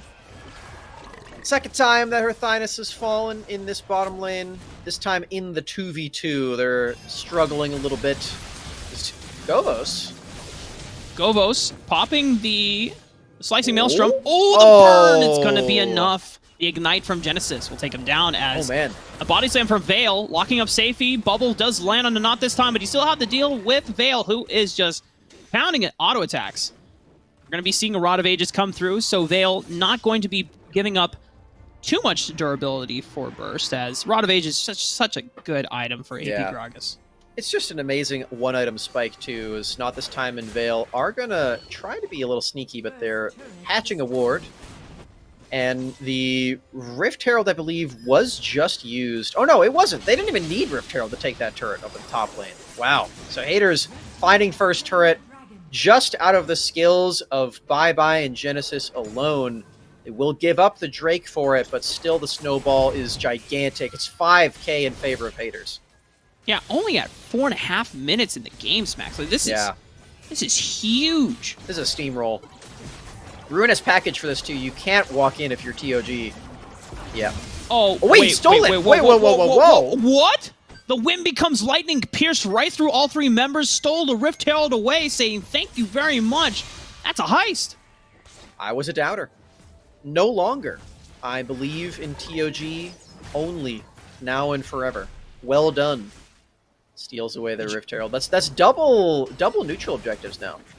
Yeah, that's actually huge, but the explosive cast, though, is also huge, forcing the flash out of Safety. Chain of Corruptions also, got him. But look at the barrel. Oh my gosh, just the fade away. Amazing stuff, as the 2v2 bot lane for this Senna Gragas for the Haters has just been so lethal. All of these kills just in this lane that you would otherwise think is very defensive, but there are so many different modes that these two champions can take with the range, with the lockdown, the resilience of the healing. Every single aspect of this lane is being put to such good use, and you know what? For me, I'm taking notes. Gobos in pursuit. Doesn't have flash, though, so cannot close the distance quite yet. I wonder if we'll see a Proto Belt rush from Gobos just to make sure that they can have access to reliable engages, as they're still about 4,000 gold down. Oh, God. Goodbye, Gobos. And, a GA rush from that TOG can potentially run down Bye Bye, but he's got Broken Wings. He's got the Valor Dash to be able to get out. Oh, but not quite, as her Thynus finds the piercing arrow. Genesis on the flank, though, in a 1v4, but gets a lot of damage down. Safety goes down thanks to the Ignite being burned as well. TOG on the retreat. Rykos also taking heavy fire. The explosive cask enough. Body slam from Vale, but the barrier comes out. Will save Rykos' life. Senna ultimate is not up. Here comes Govos. No ultimate, no slicing maelstrom.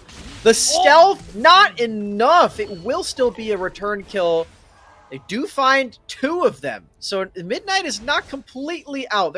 It's not a complete shutout. They've got a couple of kills now alongside their neutral objectives, but they're still down quite a deficit. Yeah, the massive shutdown came through once they picked up Bye Bye on the Riven. It was a little overextended. Testing limits there. TOG with this Guardian Angel rush, knowing how dire straits that Midnight are currently in at the moment, it's actually been quite crucial, as it gives him the agency and kind of the fearlessness to say, hey, you know what? I got a second life. Oh my God. Wait. Vale, one more bottom slam. But not this time from over the wall. He's able to save Vale's life. So much damage on Gragas, and it's not going to stop anytime soon. There is another Amp Tome now purchased. This is going to be even more damage. Woo! TOG, and there goes Ruin. Hey, look at that. Ziggs Rift Herald combo being put to good use. You're going to be able to unlock the mid tier 1 turret, as Bye Bye and Vale are currently pounding away at the bottom, or the Dragon tier 1 turret. Second Dragon is about to spawn in about 21 seconds here. Team Midnight, still 5,000 gold down, but they're doing a hell of a job to try and find advantages back. This game is rolling at breakneck speeds, especially compared to the games that we've gotten to cast so far. Those have been much slower than the high-octane nonsense that we're getting here. I think nonsense is a little bit of a harsh word. We're seeing a lot of great plays, especially from Haters, as they've got 11 kills already for their squad. Items coming online now. Ruin. This, having package is one thing on Corki, but I think with the arcade skin, it's even more threatening just because you have this looming presence of this huge golden aura around you.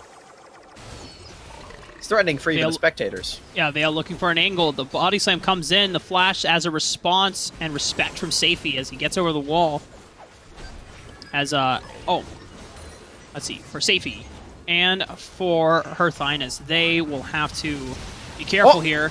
Oh, Govos with the flash gets the slicing maelstrom down onto not this time, but still the members of TOG are being routed off. Govos also in a bad place as both of them fall to the hands of Bye Bye and crew. Ooh. And on the other side, Her Thyness, they're getting run down. Safey is also getting run down. Thyness gonna find a piercing arrow. Potentially they can find something back. But the rest of the members of Haters, they don't drop a single member here, Smax. Initial engage stuffed out so well by Corki Package. That was one of the most effective Corki packages that we've seen all day. And it made it so Govos with his slicing maelstrom couldn't hit a single person, slowed to oblivion on top of the red carpet.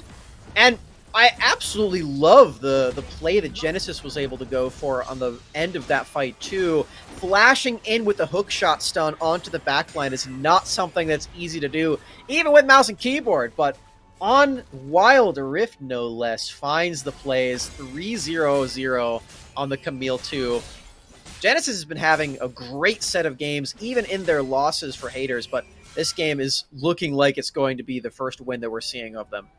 Yeah, you can even argue that the hardest game was that Fiora game where they were just not set up for success, but on the Darius, even in their loss, looked great. And on this Camille, routing off Govos alongside the Death Squad from Ruin and Bye Bye. There's no chance for Govos, as now you have to send a Rykos to be able to deal with this top lane, and the Baron is just going to be rushed down here from Team Haters. I don't think Midnight can do much of anything. They've got 3 members bot. TOG, the only member with Smite, not even close to this. We teleporting and they're for not this? even going to save the turret either. Turret? Wait, actually, I mean, Genesis. Okay, Dawning Shadow comes up, gives us a nice shield alongside the tactical shield. It's not going to be enough, but it will delay the turret from being taken. Burn! Oh my god. Leave him alone, man. Ruin flashing in for the kill onto TOG. Her Thyness is safety. They have to run back, as not this time. It's trailing behind. Is in hot pursuit. Can land the shroud. Safety. Her Thyness has to say, don't worry, friend. I will guarantee your escape. Safety? Ah! Alright, they're out. They are safe. They are safe. Okay, that's at least nice. Not gonna be a 5th death, but the Haters are really just rampaging everywhere. Pretty ruthless game, all things considered. 18 kills now. And coming off the back of a 25-minute loss for Haters, this has got to feel good. They're letting out their pent-up anger, I think, in a game like this, where they're just going for every single play. They're like, come on! We waited so long in that last game, we just lost! We can't let that happen to us again. We need to just kill him. Just kill him. It doesn't even matter. There's a health bar on my screen. Close. Not this time was so ahead and was the pinnacle. But unfortunately getting caught out just one time. Like we said before, as we saw in the game between Team Visual and Team Snow, one fight in the late game is all it takes, no matter how well you were doing for the past few minutes. And Team Midnight, they are down almost 10,000 gold. And we've seen miracles happen before, but the way that Team Haters are playing with such eloquence across the map, such precision at this point of the game, it doesn't look likely that Midnight will be able to recover. I just want to see someone get hit by a Veil Cask, because that's a Death Cap Gragas on my screen. I just want to see him throw it out once before we just get limit test. Oh, that's just a Q. Q did about a quarter HP onto Her Thyness. All right, Veil. Let's see it. Let's get the damage check. Throw it! No. Oh my god, I thought he was about to do it. At this point, I'm just waiting for the cast. You know what? I know. Let's not commentate anything else. I want to hear the big boom. Okay, Genesis. Looking at Veil. Look at Veil. Throw it! Come on, man, just throw it! Damn it. Throw it! Hit him with the big boom! All right, okay. We might have to go back, as Team Midnight are doing an admirable job of keeping the rest of Team Haters at bay, but they are getting ready for this upcoming dragon fight. Team Midnight are in hot pursuit right now as they file through the dragon. Oh, come on. Okay, Vale. He might do it. Shh. Be very, very quiet. Just walk up, man. Oh my god.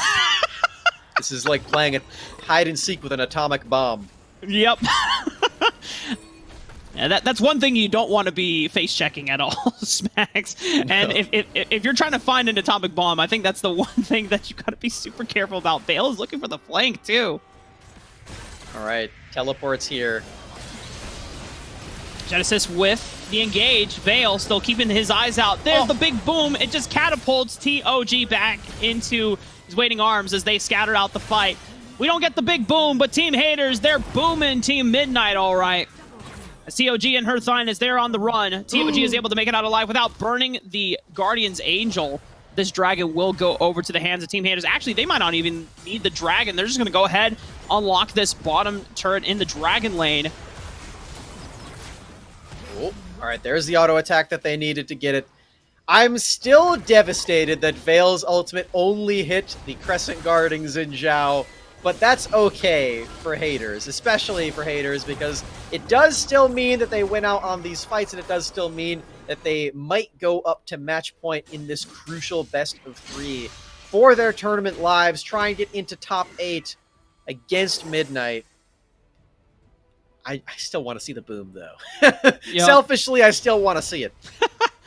You know what's going to even be more devastating? Not just the cask itself, but if he catapults someone into his waiting arms, because he's also got a Lich Bane now. I mean, this is an assassin. This is no ordinary tanky Gragas. This isn't someone that, you know, can kind of damage you over time. This is someone that will just explode you. Waiting in this bush again. Very good at hide and seek, as it turns out, is Vale. Not an easy job as Gragas. You are a big boy. He is definitely a biggins. We're setting up for this Baron. Actually, this setup doesn't even matter. We're just going to take it, says Haters. Just burn it down. Now, TOG did steal the Rift Arrow last time. Can he get in for this one? The Bye-Bye is going to be able to secure a Genesis, giving their life. There's the big boom! Quite a bit of damage on the... Rykos! Where did he go? The Slicing Maelstrom. It will disengage for quite a bit of time, but it's nowhere going to be enough, as just the members of Team Haters are just absolutely destroying Team Midnight. And it's only up to Safi, but Safi, they're not going to be enough to defend against all 5 of Team Haters. I am satisfied, Rafa. We got to see the big explosions from Vale, and we get to see the Nexus taken by Haters too. They may have taken a tragic loss in the previous series, but they are still here to play, and they're still here to win. Smax, I learned 3 things from that game. All right. 1, Vale has a really nice Gragas, and it's cool to see Senna Gragas work, even in double ranged matchups, because we've only been running Senna Gragas into normal marksman and then like a normal tank support, and so that's why we go for the Grasp of the Undying versus like a full AP build, and we go for tank. 2, we also learned that Genesis has a really nice Camille. Yeah. And they can flex that between both the jungle and the Baron lane. And also 3, I'm playing Riven Jungle after this for our Emerald promos. It's happening. I'm going to first time it too. I do have 1 loss prevention, so I guess that's going to be fine. Why are you assuming it's a loss already? Come on, man. You don't have faith in me? I didn't say that. I didn't say any of that. It sounds like you are saying it's Max. I don't know, man. I just want to see you pick it in normals once before. Okay. At least once. I'll give you one. And we can take it to ranked. Just play to normals one time. Okay. How about a practice tool? Does a practice tool merit it? No. Play against humans. They're no fun, man. Just live a little. Just roll the dice, see what happens, man. You'll have faith in me. You know what? Because it's your birthday today, I won't I won't put that risk on you. Okay, thank you. That's my birthday present. It's a good one. Just not playing Riven jungle in my ranked games. Thank you so much. That seems like such a low quality gift. I'm gonna get you something else. Don't worry. By the way, if you want to send Smax a gift, whether physical or just nice words and telling how amazing of a person he is, go at Smaxcasts on Twitter, and you can tell him whatever you want, or you can flame him too. That also works. That's not quite the gift that he would like to receive on his birthday, unless it's really funny. Then This is going off the rails pretty quick. But engage in banter. It's okay. For this game, though, after watching Team Haters completely dismantle Team Midnight, I imagine now for Team Midnight going into the second draft, there are quite a few things that you have to get off the table. The Ziggs pickup was nice for them as they were able to get it back for them, but I mean, I think we're seeing why Senna has been banned in so many games now, Smax. And Camille, too. Both of those champions, very high priority. High enough to be banned out in most of the games, but for Haters, they got both of them. And a really strong team to boot off of that as well. I mean, they got Corki, they got Gragas. These champions have also been performing very, very well across all the games that we've been watching today. So I really do feel like Haters just got a big combination of really broken champions all together, and this is exactly what happens. They're very confident on these two. You can see it in the way they're playing much faster than what we got to see in their previous game. So for Haters, this is just really big for their team morale. I think this is a really big boost for that, and in the last possible game that the last possible series that they need to get into that top 8, it's a really good time to have it. They're surging at the right time, and they only need to kill one more Nexus to find their way through. But for Midnight as well, I mean, they've been fighting all throughout the day too. They're in the same position. The only problem is they're now down a game, so they only have one more chance. And I think it goes to show how powerful it can be for Team Haters when Genesis is set off to the right foot, because the amount of time that Bye spent towards the Baron lane in the early game, it effectively shut down anything that Govas was trying to do for their team. And the Kennen, despite being a powerful anti-engage option with that Slicing Maelstrom, it wasn't enough because the rest of the members of Team Haters were so far accelerated. In this Game 2 draft, we're going to see what adaptations are coming through for the side of Team Midnight. I do want to say that Her Thyness, they were putting out tons of damage on the Varus, even in the loss.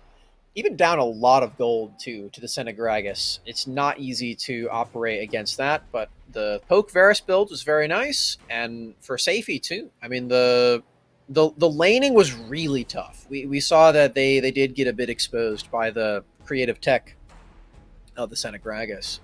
But the late game teamfight situations were a lot better. We are seeing in those glimpses why these players are in this conversation for maybe getting into that top 8 tomorrow. So I want to see for Midnight they have a spot where they're not tremendously far behind right away, so that we can actually see them on even footing when it comes to those stages of the game.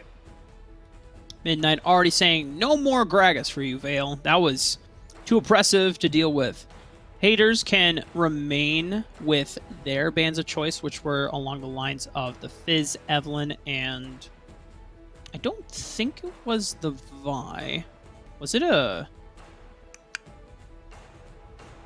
Yeah, I just remember Fizz, Evelynn at this point. Yeah. I'm trying to think of the... Maybe they'll remind the first us. band that they had. Yeah. They don't have to change their bands up since they won the first game. Midnight, though, are the ones that are going to have to already shake things up with this Gragas ban. And they're going to be first pick this time around. Can still go for the big priority options of the Ziggs and the Corki. We got to see a lot of those fall through. I feel like for Midnight, though, they should put a little bit more emphasis on Camille specifically, because this champion has been banned out in most of the games that we've seen, other than that last one. And Genesis proving why you have to respect that champion even on discuss blue some side. stuff. Yeah, that was some illegal maneuvers, I'd say. You'd probably get pulled over if you tried to do that. Get a Try to ticket. do that on the highway. Yeah, you definitely get a traffic ticket for that. Why do you have blades for legs? You're on the highway. There are cars here. I have to pull you over. I think you get more than a traffic ticket for the type of atrocities Genesis committed on the Rift in that game one. You might get trialed in court for Maybe some jail time. Yeah, you might get sent to like state county, maybe death row, depending on which state you're on. The Riven also netting a respect ban from Bye Bye, particularly because that first fight around the dragon, going into Midnight's jungle quadrant and diving under the tower as well. That was filthy. Leaving up Camille, though, and leaving up a lot of those power picks that we mentioned before. You know, for haters, they did get sort of an Exodia composition when you think about what the best champions are in the meta right now. Camille, Senna, Gragas, and Corki. Only Gragas banned away. And yeah, now with Rakan off the board, a lot of those champions are still here. Now, Midnight did get a few that are really strong too. The Ziggs, most notably, could be the first pick for them again, but I feel like right now you have to be thinking about what of those champions caused haters to have such a strong early game presence, and maybe if they can deny some of those out by picking them themselves. For Team Midnight, I think the other thing that we'll have to see is we're gonna go for the Wukong this time. One of the things that they did ban was also the Vi away from Team Haters. They exchanged it for the Riven, and I think when you think about how far accelerated Team Haters got was off of the back of Bye Bye having an amazing early game presence, not only turning around that dragon fight, but also accelerating Genesis onto the top side of the map. So for that reason alone, Midnight are probably assuming, you know what, we can deal with the Camille. We just need to make sure that Bye Bye doesn't have such an advantageous early game. Can they deal with the Camille, though? Because this could still be Bye Bye's champion. True. This is still a flex, and this is one of the more powerful early game junglers that we have outside of things like Pantheon and Lee Sin, which don't really seem to be getting the same level of priority that we're seeing Camille get. Ziggs and Renekton, though, round out the top side for Midnight, and this is a big, powerful combination, I would say. You know, you still have a lot of poke from Ziggs, you still have the resilience from the Renekton and the Wukong, and the front line is definitely there, but they will actually have to deal with our first Pantheon of the day. It's finally Let's go! Here. Finally. It's always exciting to see the picks that we've been like hyping up and seeing in other competitive metas across the world. I mean, for anyone watching the Origin series, Pantheon Jungle is just an absolute menace over there. And now you get full-on global power for Team Haters with this Galio lock-in as well. I wonder if... So with Corki and Senna, I don't imagine that Corki-Senna would be a combo in itself. So probably what we'll see is Corki mid lane, and then Senna Galio. So now, do we get to see like a full AP Galio from Vale since you're farming? So Vale was already going for Rod of Ages on Galio support. I feel like this is the natural conclusion to the way that Not This Time is playing Senna and the way that Vale is playing Galio. I think it is going to be a farming Galio. This is an easier situation for that to be in. As you were talking about before, Senna lanes typically do like to have a lane that you can auto-attack very frequently, and Braum is certainly that. For Team Midnight, I do want to correct ourselves as it is Safi as we're getting word from production. Our apologies, gamers, as we want to make sure that we're representing the players well. Both Safi and Her Thyness going to be playing out the Kai'Sa Braum, which is one of the more powerful early game duo lanes that you can run in this setup, as Kai'Sa is a little bit different than the League of Legends version counterpart. Normally in League of Legends, you don't really see Kai'Sa as a lane bully, but in here, wildrift, you can definitely have that advantage. However, a beautiful setup from Vale, and Not This Time getting a ton of poke out before the laning phase even started, does give them the advantage for this level 1. That advantage will likely continue as there's still that extra healing, there's still the extra magic damage shield that comes from Veil's second ability, the Shield of Durand. So for the Senna lane, it's still going to be very difficult to break through. I like what TOG is doing by clearing the top side first, but Bye is invading this. This is our first invade that we've seen on the day, and they're going to catch out TOG. The Smite does go over to TOG. He's able to get it away, but the Ignite is ticking down. Or at least the burn from the red buff, I should say, from Bye. Govos getting the collapse down on the Ruin. He's got nowhere else to go. Has to burn the barrier, but they collapse! And Govos will suffer first blood off the hand of Bye. Yeah, Govos trying to get there first to the punch, but as it turns out, TOG was already perfectly fine, made his way out, and got back to clearing the camps. But Govos falling down for the sins of his jungler. Gonna feel a little bit sad about that one. You know, it's a situation where if you're in solo queue, I've seen many of my Baron laners just immediately type GG jungle diff. Usually that's about you. But all right, you know that is true. But honestly, they're giant babies, man. Like, there have been a couple times where I have inted, not intentionally, of course, but then other times they literally just like overextended. And I'm on the bottom lane, just snowballing the two people I'm in comms with. So yeah, I'm trying my best. Your best usually gets us wins, in fairness. So I think man. I typically trust you over our randoms. True, but not to take anything away from the people we do match up with solo queue. It is what it is. And speaking of jungle dragon lane synergy, TOG already hovering towards Herthynus and Safi. As Bye is also level 5. So both Cyclone and Hextech Ultimatum are online. Genesis, though, has the Grand Starfall. Ruin won't have access to a package until the 4-minute mark, as it is nice that the package kind of lines up with Dragon and Rift Herald spawners, as Safi and Herthynus are going straight onto Not this time. Veil has to pop the hero's entrance just to give a little bit of safety. Mega Inferno comes in, but Bye here with the counter gank. Going to be able to lock down Herthynus, ensuring that they have no means of retreat. But TOG might be able to cut off Bye's escape, but a beautiful hook shot going to keep them at bay with the tactical sweep. Team Haters are now the ones looking for a potential re-engage. Flash taunt from Veil goes a little bit wide, but it cuts off TOG's means of safety. They go down, and this dragon should be theirs for the take in the next 10 seconds. I love the Justice Punch, and I love all the ability usage from Veil on this Galio. It was not put to the best use in the game that we got to see of it previously, but in this one, we can see that Veil, while farming, while being the center of this lane's attention, will be getting more gold and resources, and will be able to make more aggressive plays. Govos goes down in the solo kill. Genesis on the Pantheon popping off. This is 4 games in a row where Genesis have been the center of attention, and I'm loving it. Dude, I mean, for everyone that was wondering why we've been hyping up Pantheon so much, that's why. That Q damage execute. And speaking of execution, Herthynus on the run. Not this time. One more auto attack. Is it going to be enough? The bird. Oh, Herthynus. They live with 18 HP. Oh, that is so close. His Haters come out to a staggering lead in the early game yet again. Will actually take the first Drake of the game.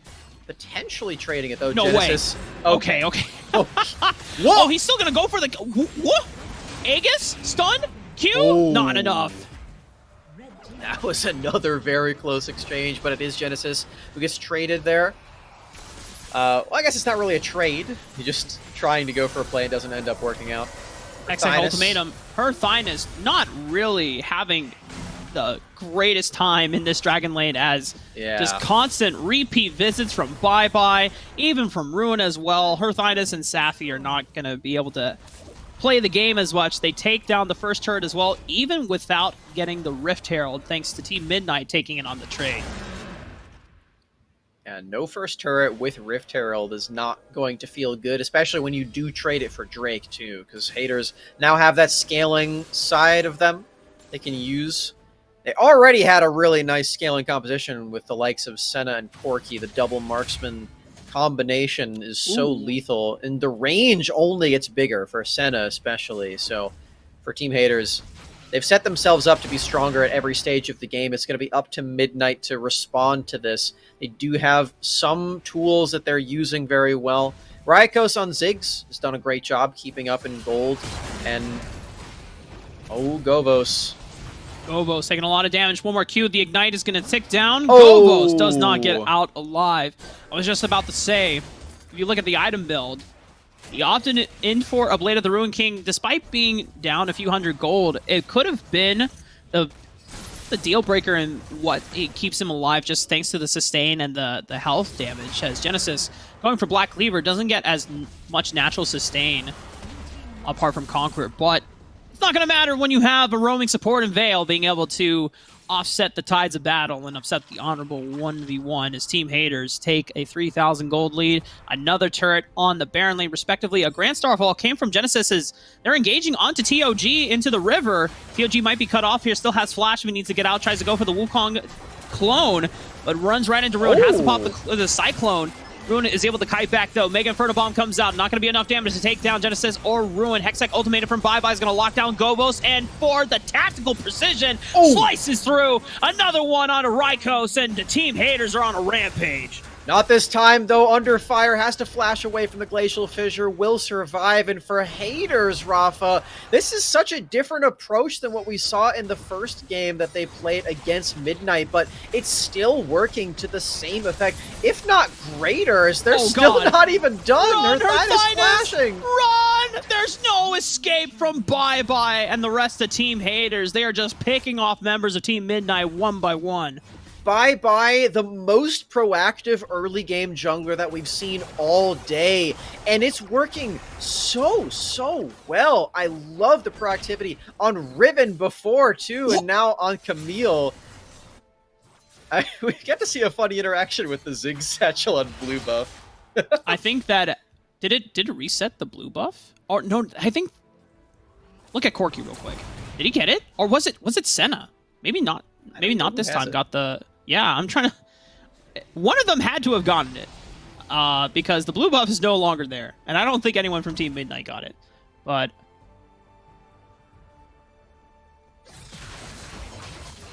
Well, it's Schrodinger's blue buff, as it turns out. Genesis, I think he just killed that one guy. Oh, the Locket Shield. Oh, God. Oh, Mega Inferno Bomb! Bam! That's a dunk. That's a Kobe. Dawning Shadow comes through. Govos is going to get shut down, however. Rykos is locked down into the Hextech Ultimatum. Ruin and Bye Bye on the chase. Safi has nowhere else to go. Killing spree for Ruin, respectively. And Veil, support Galio, is split pushing in the Dragon lane. Uh-oh. In a 1v1 with Tog. Veil, you might have overextended your welcome here, as Tog is going to be able to take down Veil, but Bye Bye is able to clean up and get a vengeance for the fallen support. We're Mr. Worldwide here. Call us Pitbull. Just going everywhere around the rift. Finding play after play after play. Dale! Mr. 305. Mr. Worldwide, dale! Oh, man. You know what? If there's another moment for this game, just shout "Dale!" We'll give it to you. I mean, that's what the word really means. Dale. Yeah. Give it. You know. As the wise prophet Pitbull once said, "Time is money. Only difference is I own it."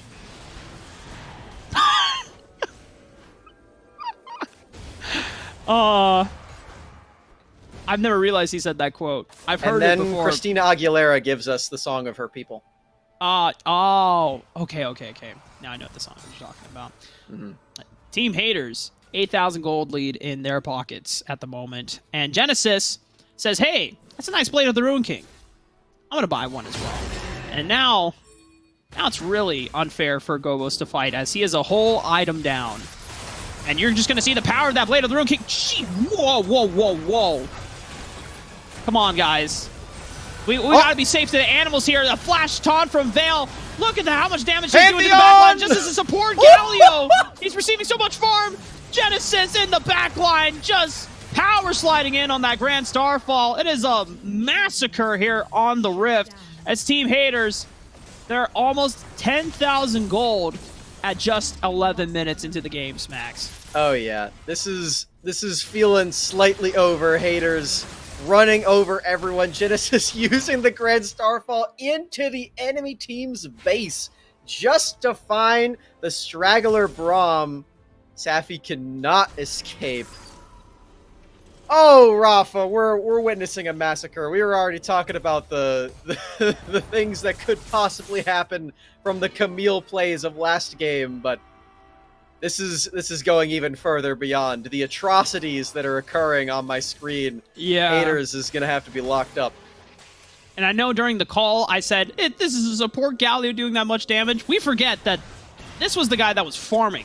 Oh yeah, this is a fasting Senna, and yeah, Death Cap, Rod of Ages, working towards a Liandry's Torment as well. This Galio does damage. Uh-oh, Ruin having the package.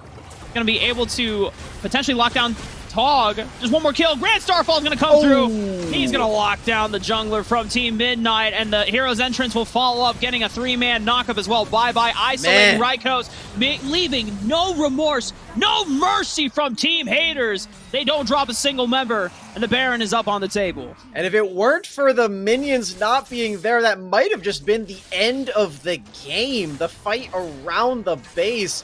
Looking like Vale is trying to take the turret by himself. The minions are coming. The death timers are still there. And his team doesn't quite need him for this Baron. We'll see if they can actually get both at the same time, but one thing's for certain, Baron is secured for Haters.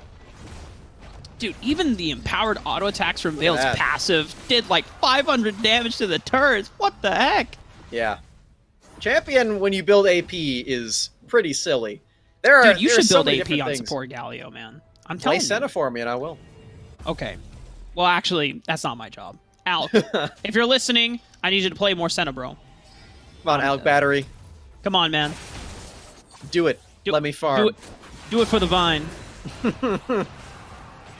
Got the minions still stacking up in the dragon lane down there, trying to take more turrets. Haters can really just do no wrong at this point, taking everything on the map. Looking like they even have a Cloud Drake at their disposal, if that's something that they feel the need to take. You can see that Bye-Bye, the jungler who's just had such an impact in this series. Legendary on the Camille, bringing the minions down. Bringing down the pain on all of these structures. It's only a matter of time now before Haters secure their spot in the top 8. Yeah, versus, Bye-Bye's performance has been absolutely incredible. Yeah. And even in the game, nowhere near the much of success as when they were against Apex's Cute, although it was very close as a series, as Team Haters don't even need to call this one Smax. This is, they just have so much stats, the advantage on their side, almost 15,000, 18,000 gold in advantage. At this point, you can just run through the members. They drop Vale, but I don't see this match going back and forth. Oh, whoa, bye-bye. Whoa. Okay. It's KDA! Okay, the Deathless KDA has gone awry. Genesis is overextended as well. Ruin is super low in HP. Not this time, can't finish it off. Ruin is able to take down and trade back into her Thynus. But Team Haters, they might have given up their opportunity to close out the game for the next couple of minutes here. Wildrift is still being played at this time. Oh, wait. Not this time, trying to get a cheeky end of the game, but he has the flash. All right. There's a he got teleport. Oh, he's got the package. He can just run through him. Double teleports coming in. Okay, here we go. Vale doesn't have Hero's Entrance, but they're just corralling this last minion wave.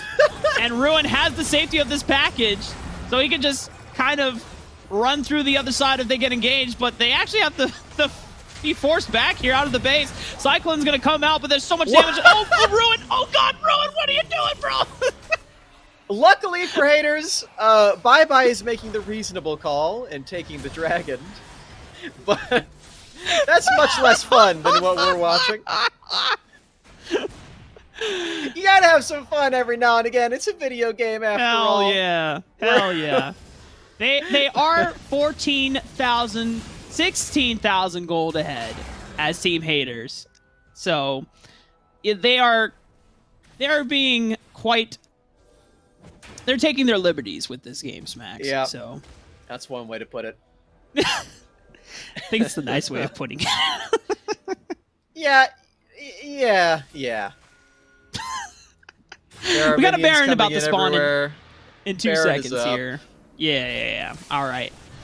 This Baron will be taken. Now, if things were to get really spicy, Rykos throws this Mega Inferno Bomb, gets the Kobe, steals the Baron.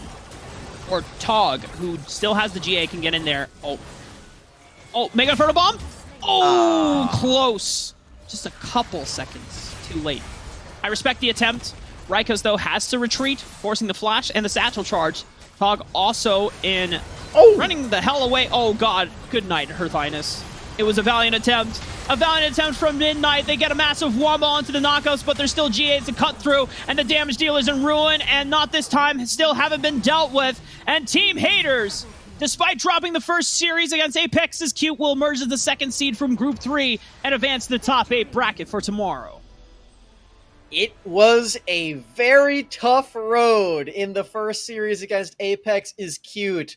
But tough is the last word that I would use to describe this final series for Haters, as they pave their way into top 8. Well done. That's really all I have to say at this point. We've said it all in the past couple of games. They just did so well. I absolutely adored the way that Bye Bye handled the early game.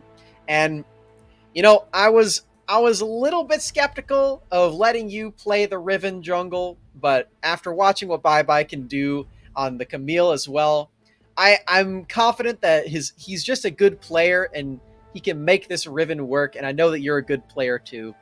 So you can play Riven in my games as Bye Bye. Yes! You have Bye Bye to thank for this. He crushed it. All I know is that Alk Battery's like, all right, well, that's the one game I won't be playing with you guys. As Alk is definitely more skeptical, understandably, as there's a game that we had where I accidentally ran into the Nexus Fountain looking for an insect on Lee Sin, and it almost cost us the game. We don't have to think about that right now. You know what? Bye Bye just did the same thing. He just did the same thing on Camille just now. So you guys are the same. You know, I'm gonna have to talk to Bye Bye after this and like, hey man, give me the Riven tips. Give me the lowdown on this champion. I'm still a huge fan of the Black Cleaver Sorelda's Grudge tech, just because of pure armor shred and being able to have the ability to just continue having the chase down thanks to the extra slows that you're getting on your abilities. But this is going to be the conclusion of Group 3. And for the most part, I'm just checking the updated groups for the rest of the top 16 bracket. Group 3, Group 4, and Group 2 are concluded. However, Group 1 is still remaining to be finished, as Cloud9 did take a 2-0 over Team Snow. So it does mean that Team Snow will have to play against YMCA, who did beat out Team Visual in their respective bottom semi-match. So Team Snow and YMCA will be playing for the second and final seed from Group 1, as we will not have quite the finished bracket yet. Yeah. As we do need to wait. are still going on, I believe, as we speak. So we'll have that for you all tomorrow, as we will have the top 8 tomorrow. Yes. Top 8 will be... It's going to be so exciting, man, because you're already looking at the teams that we've seen today. Apex is Cute, and Haters already showing us a lot of amazing stuff. We already know from the past week that Brawl Star Pros and Wild Rifters were powerful teams, and it's honestly no surprise that they made it out through Group 2 once again. Free Agents is also a powerful team in their own right. I didn't get a chance to see that much of Yawn's footage. And then, of course, we get to see Cloud9 for sure.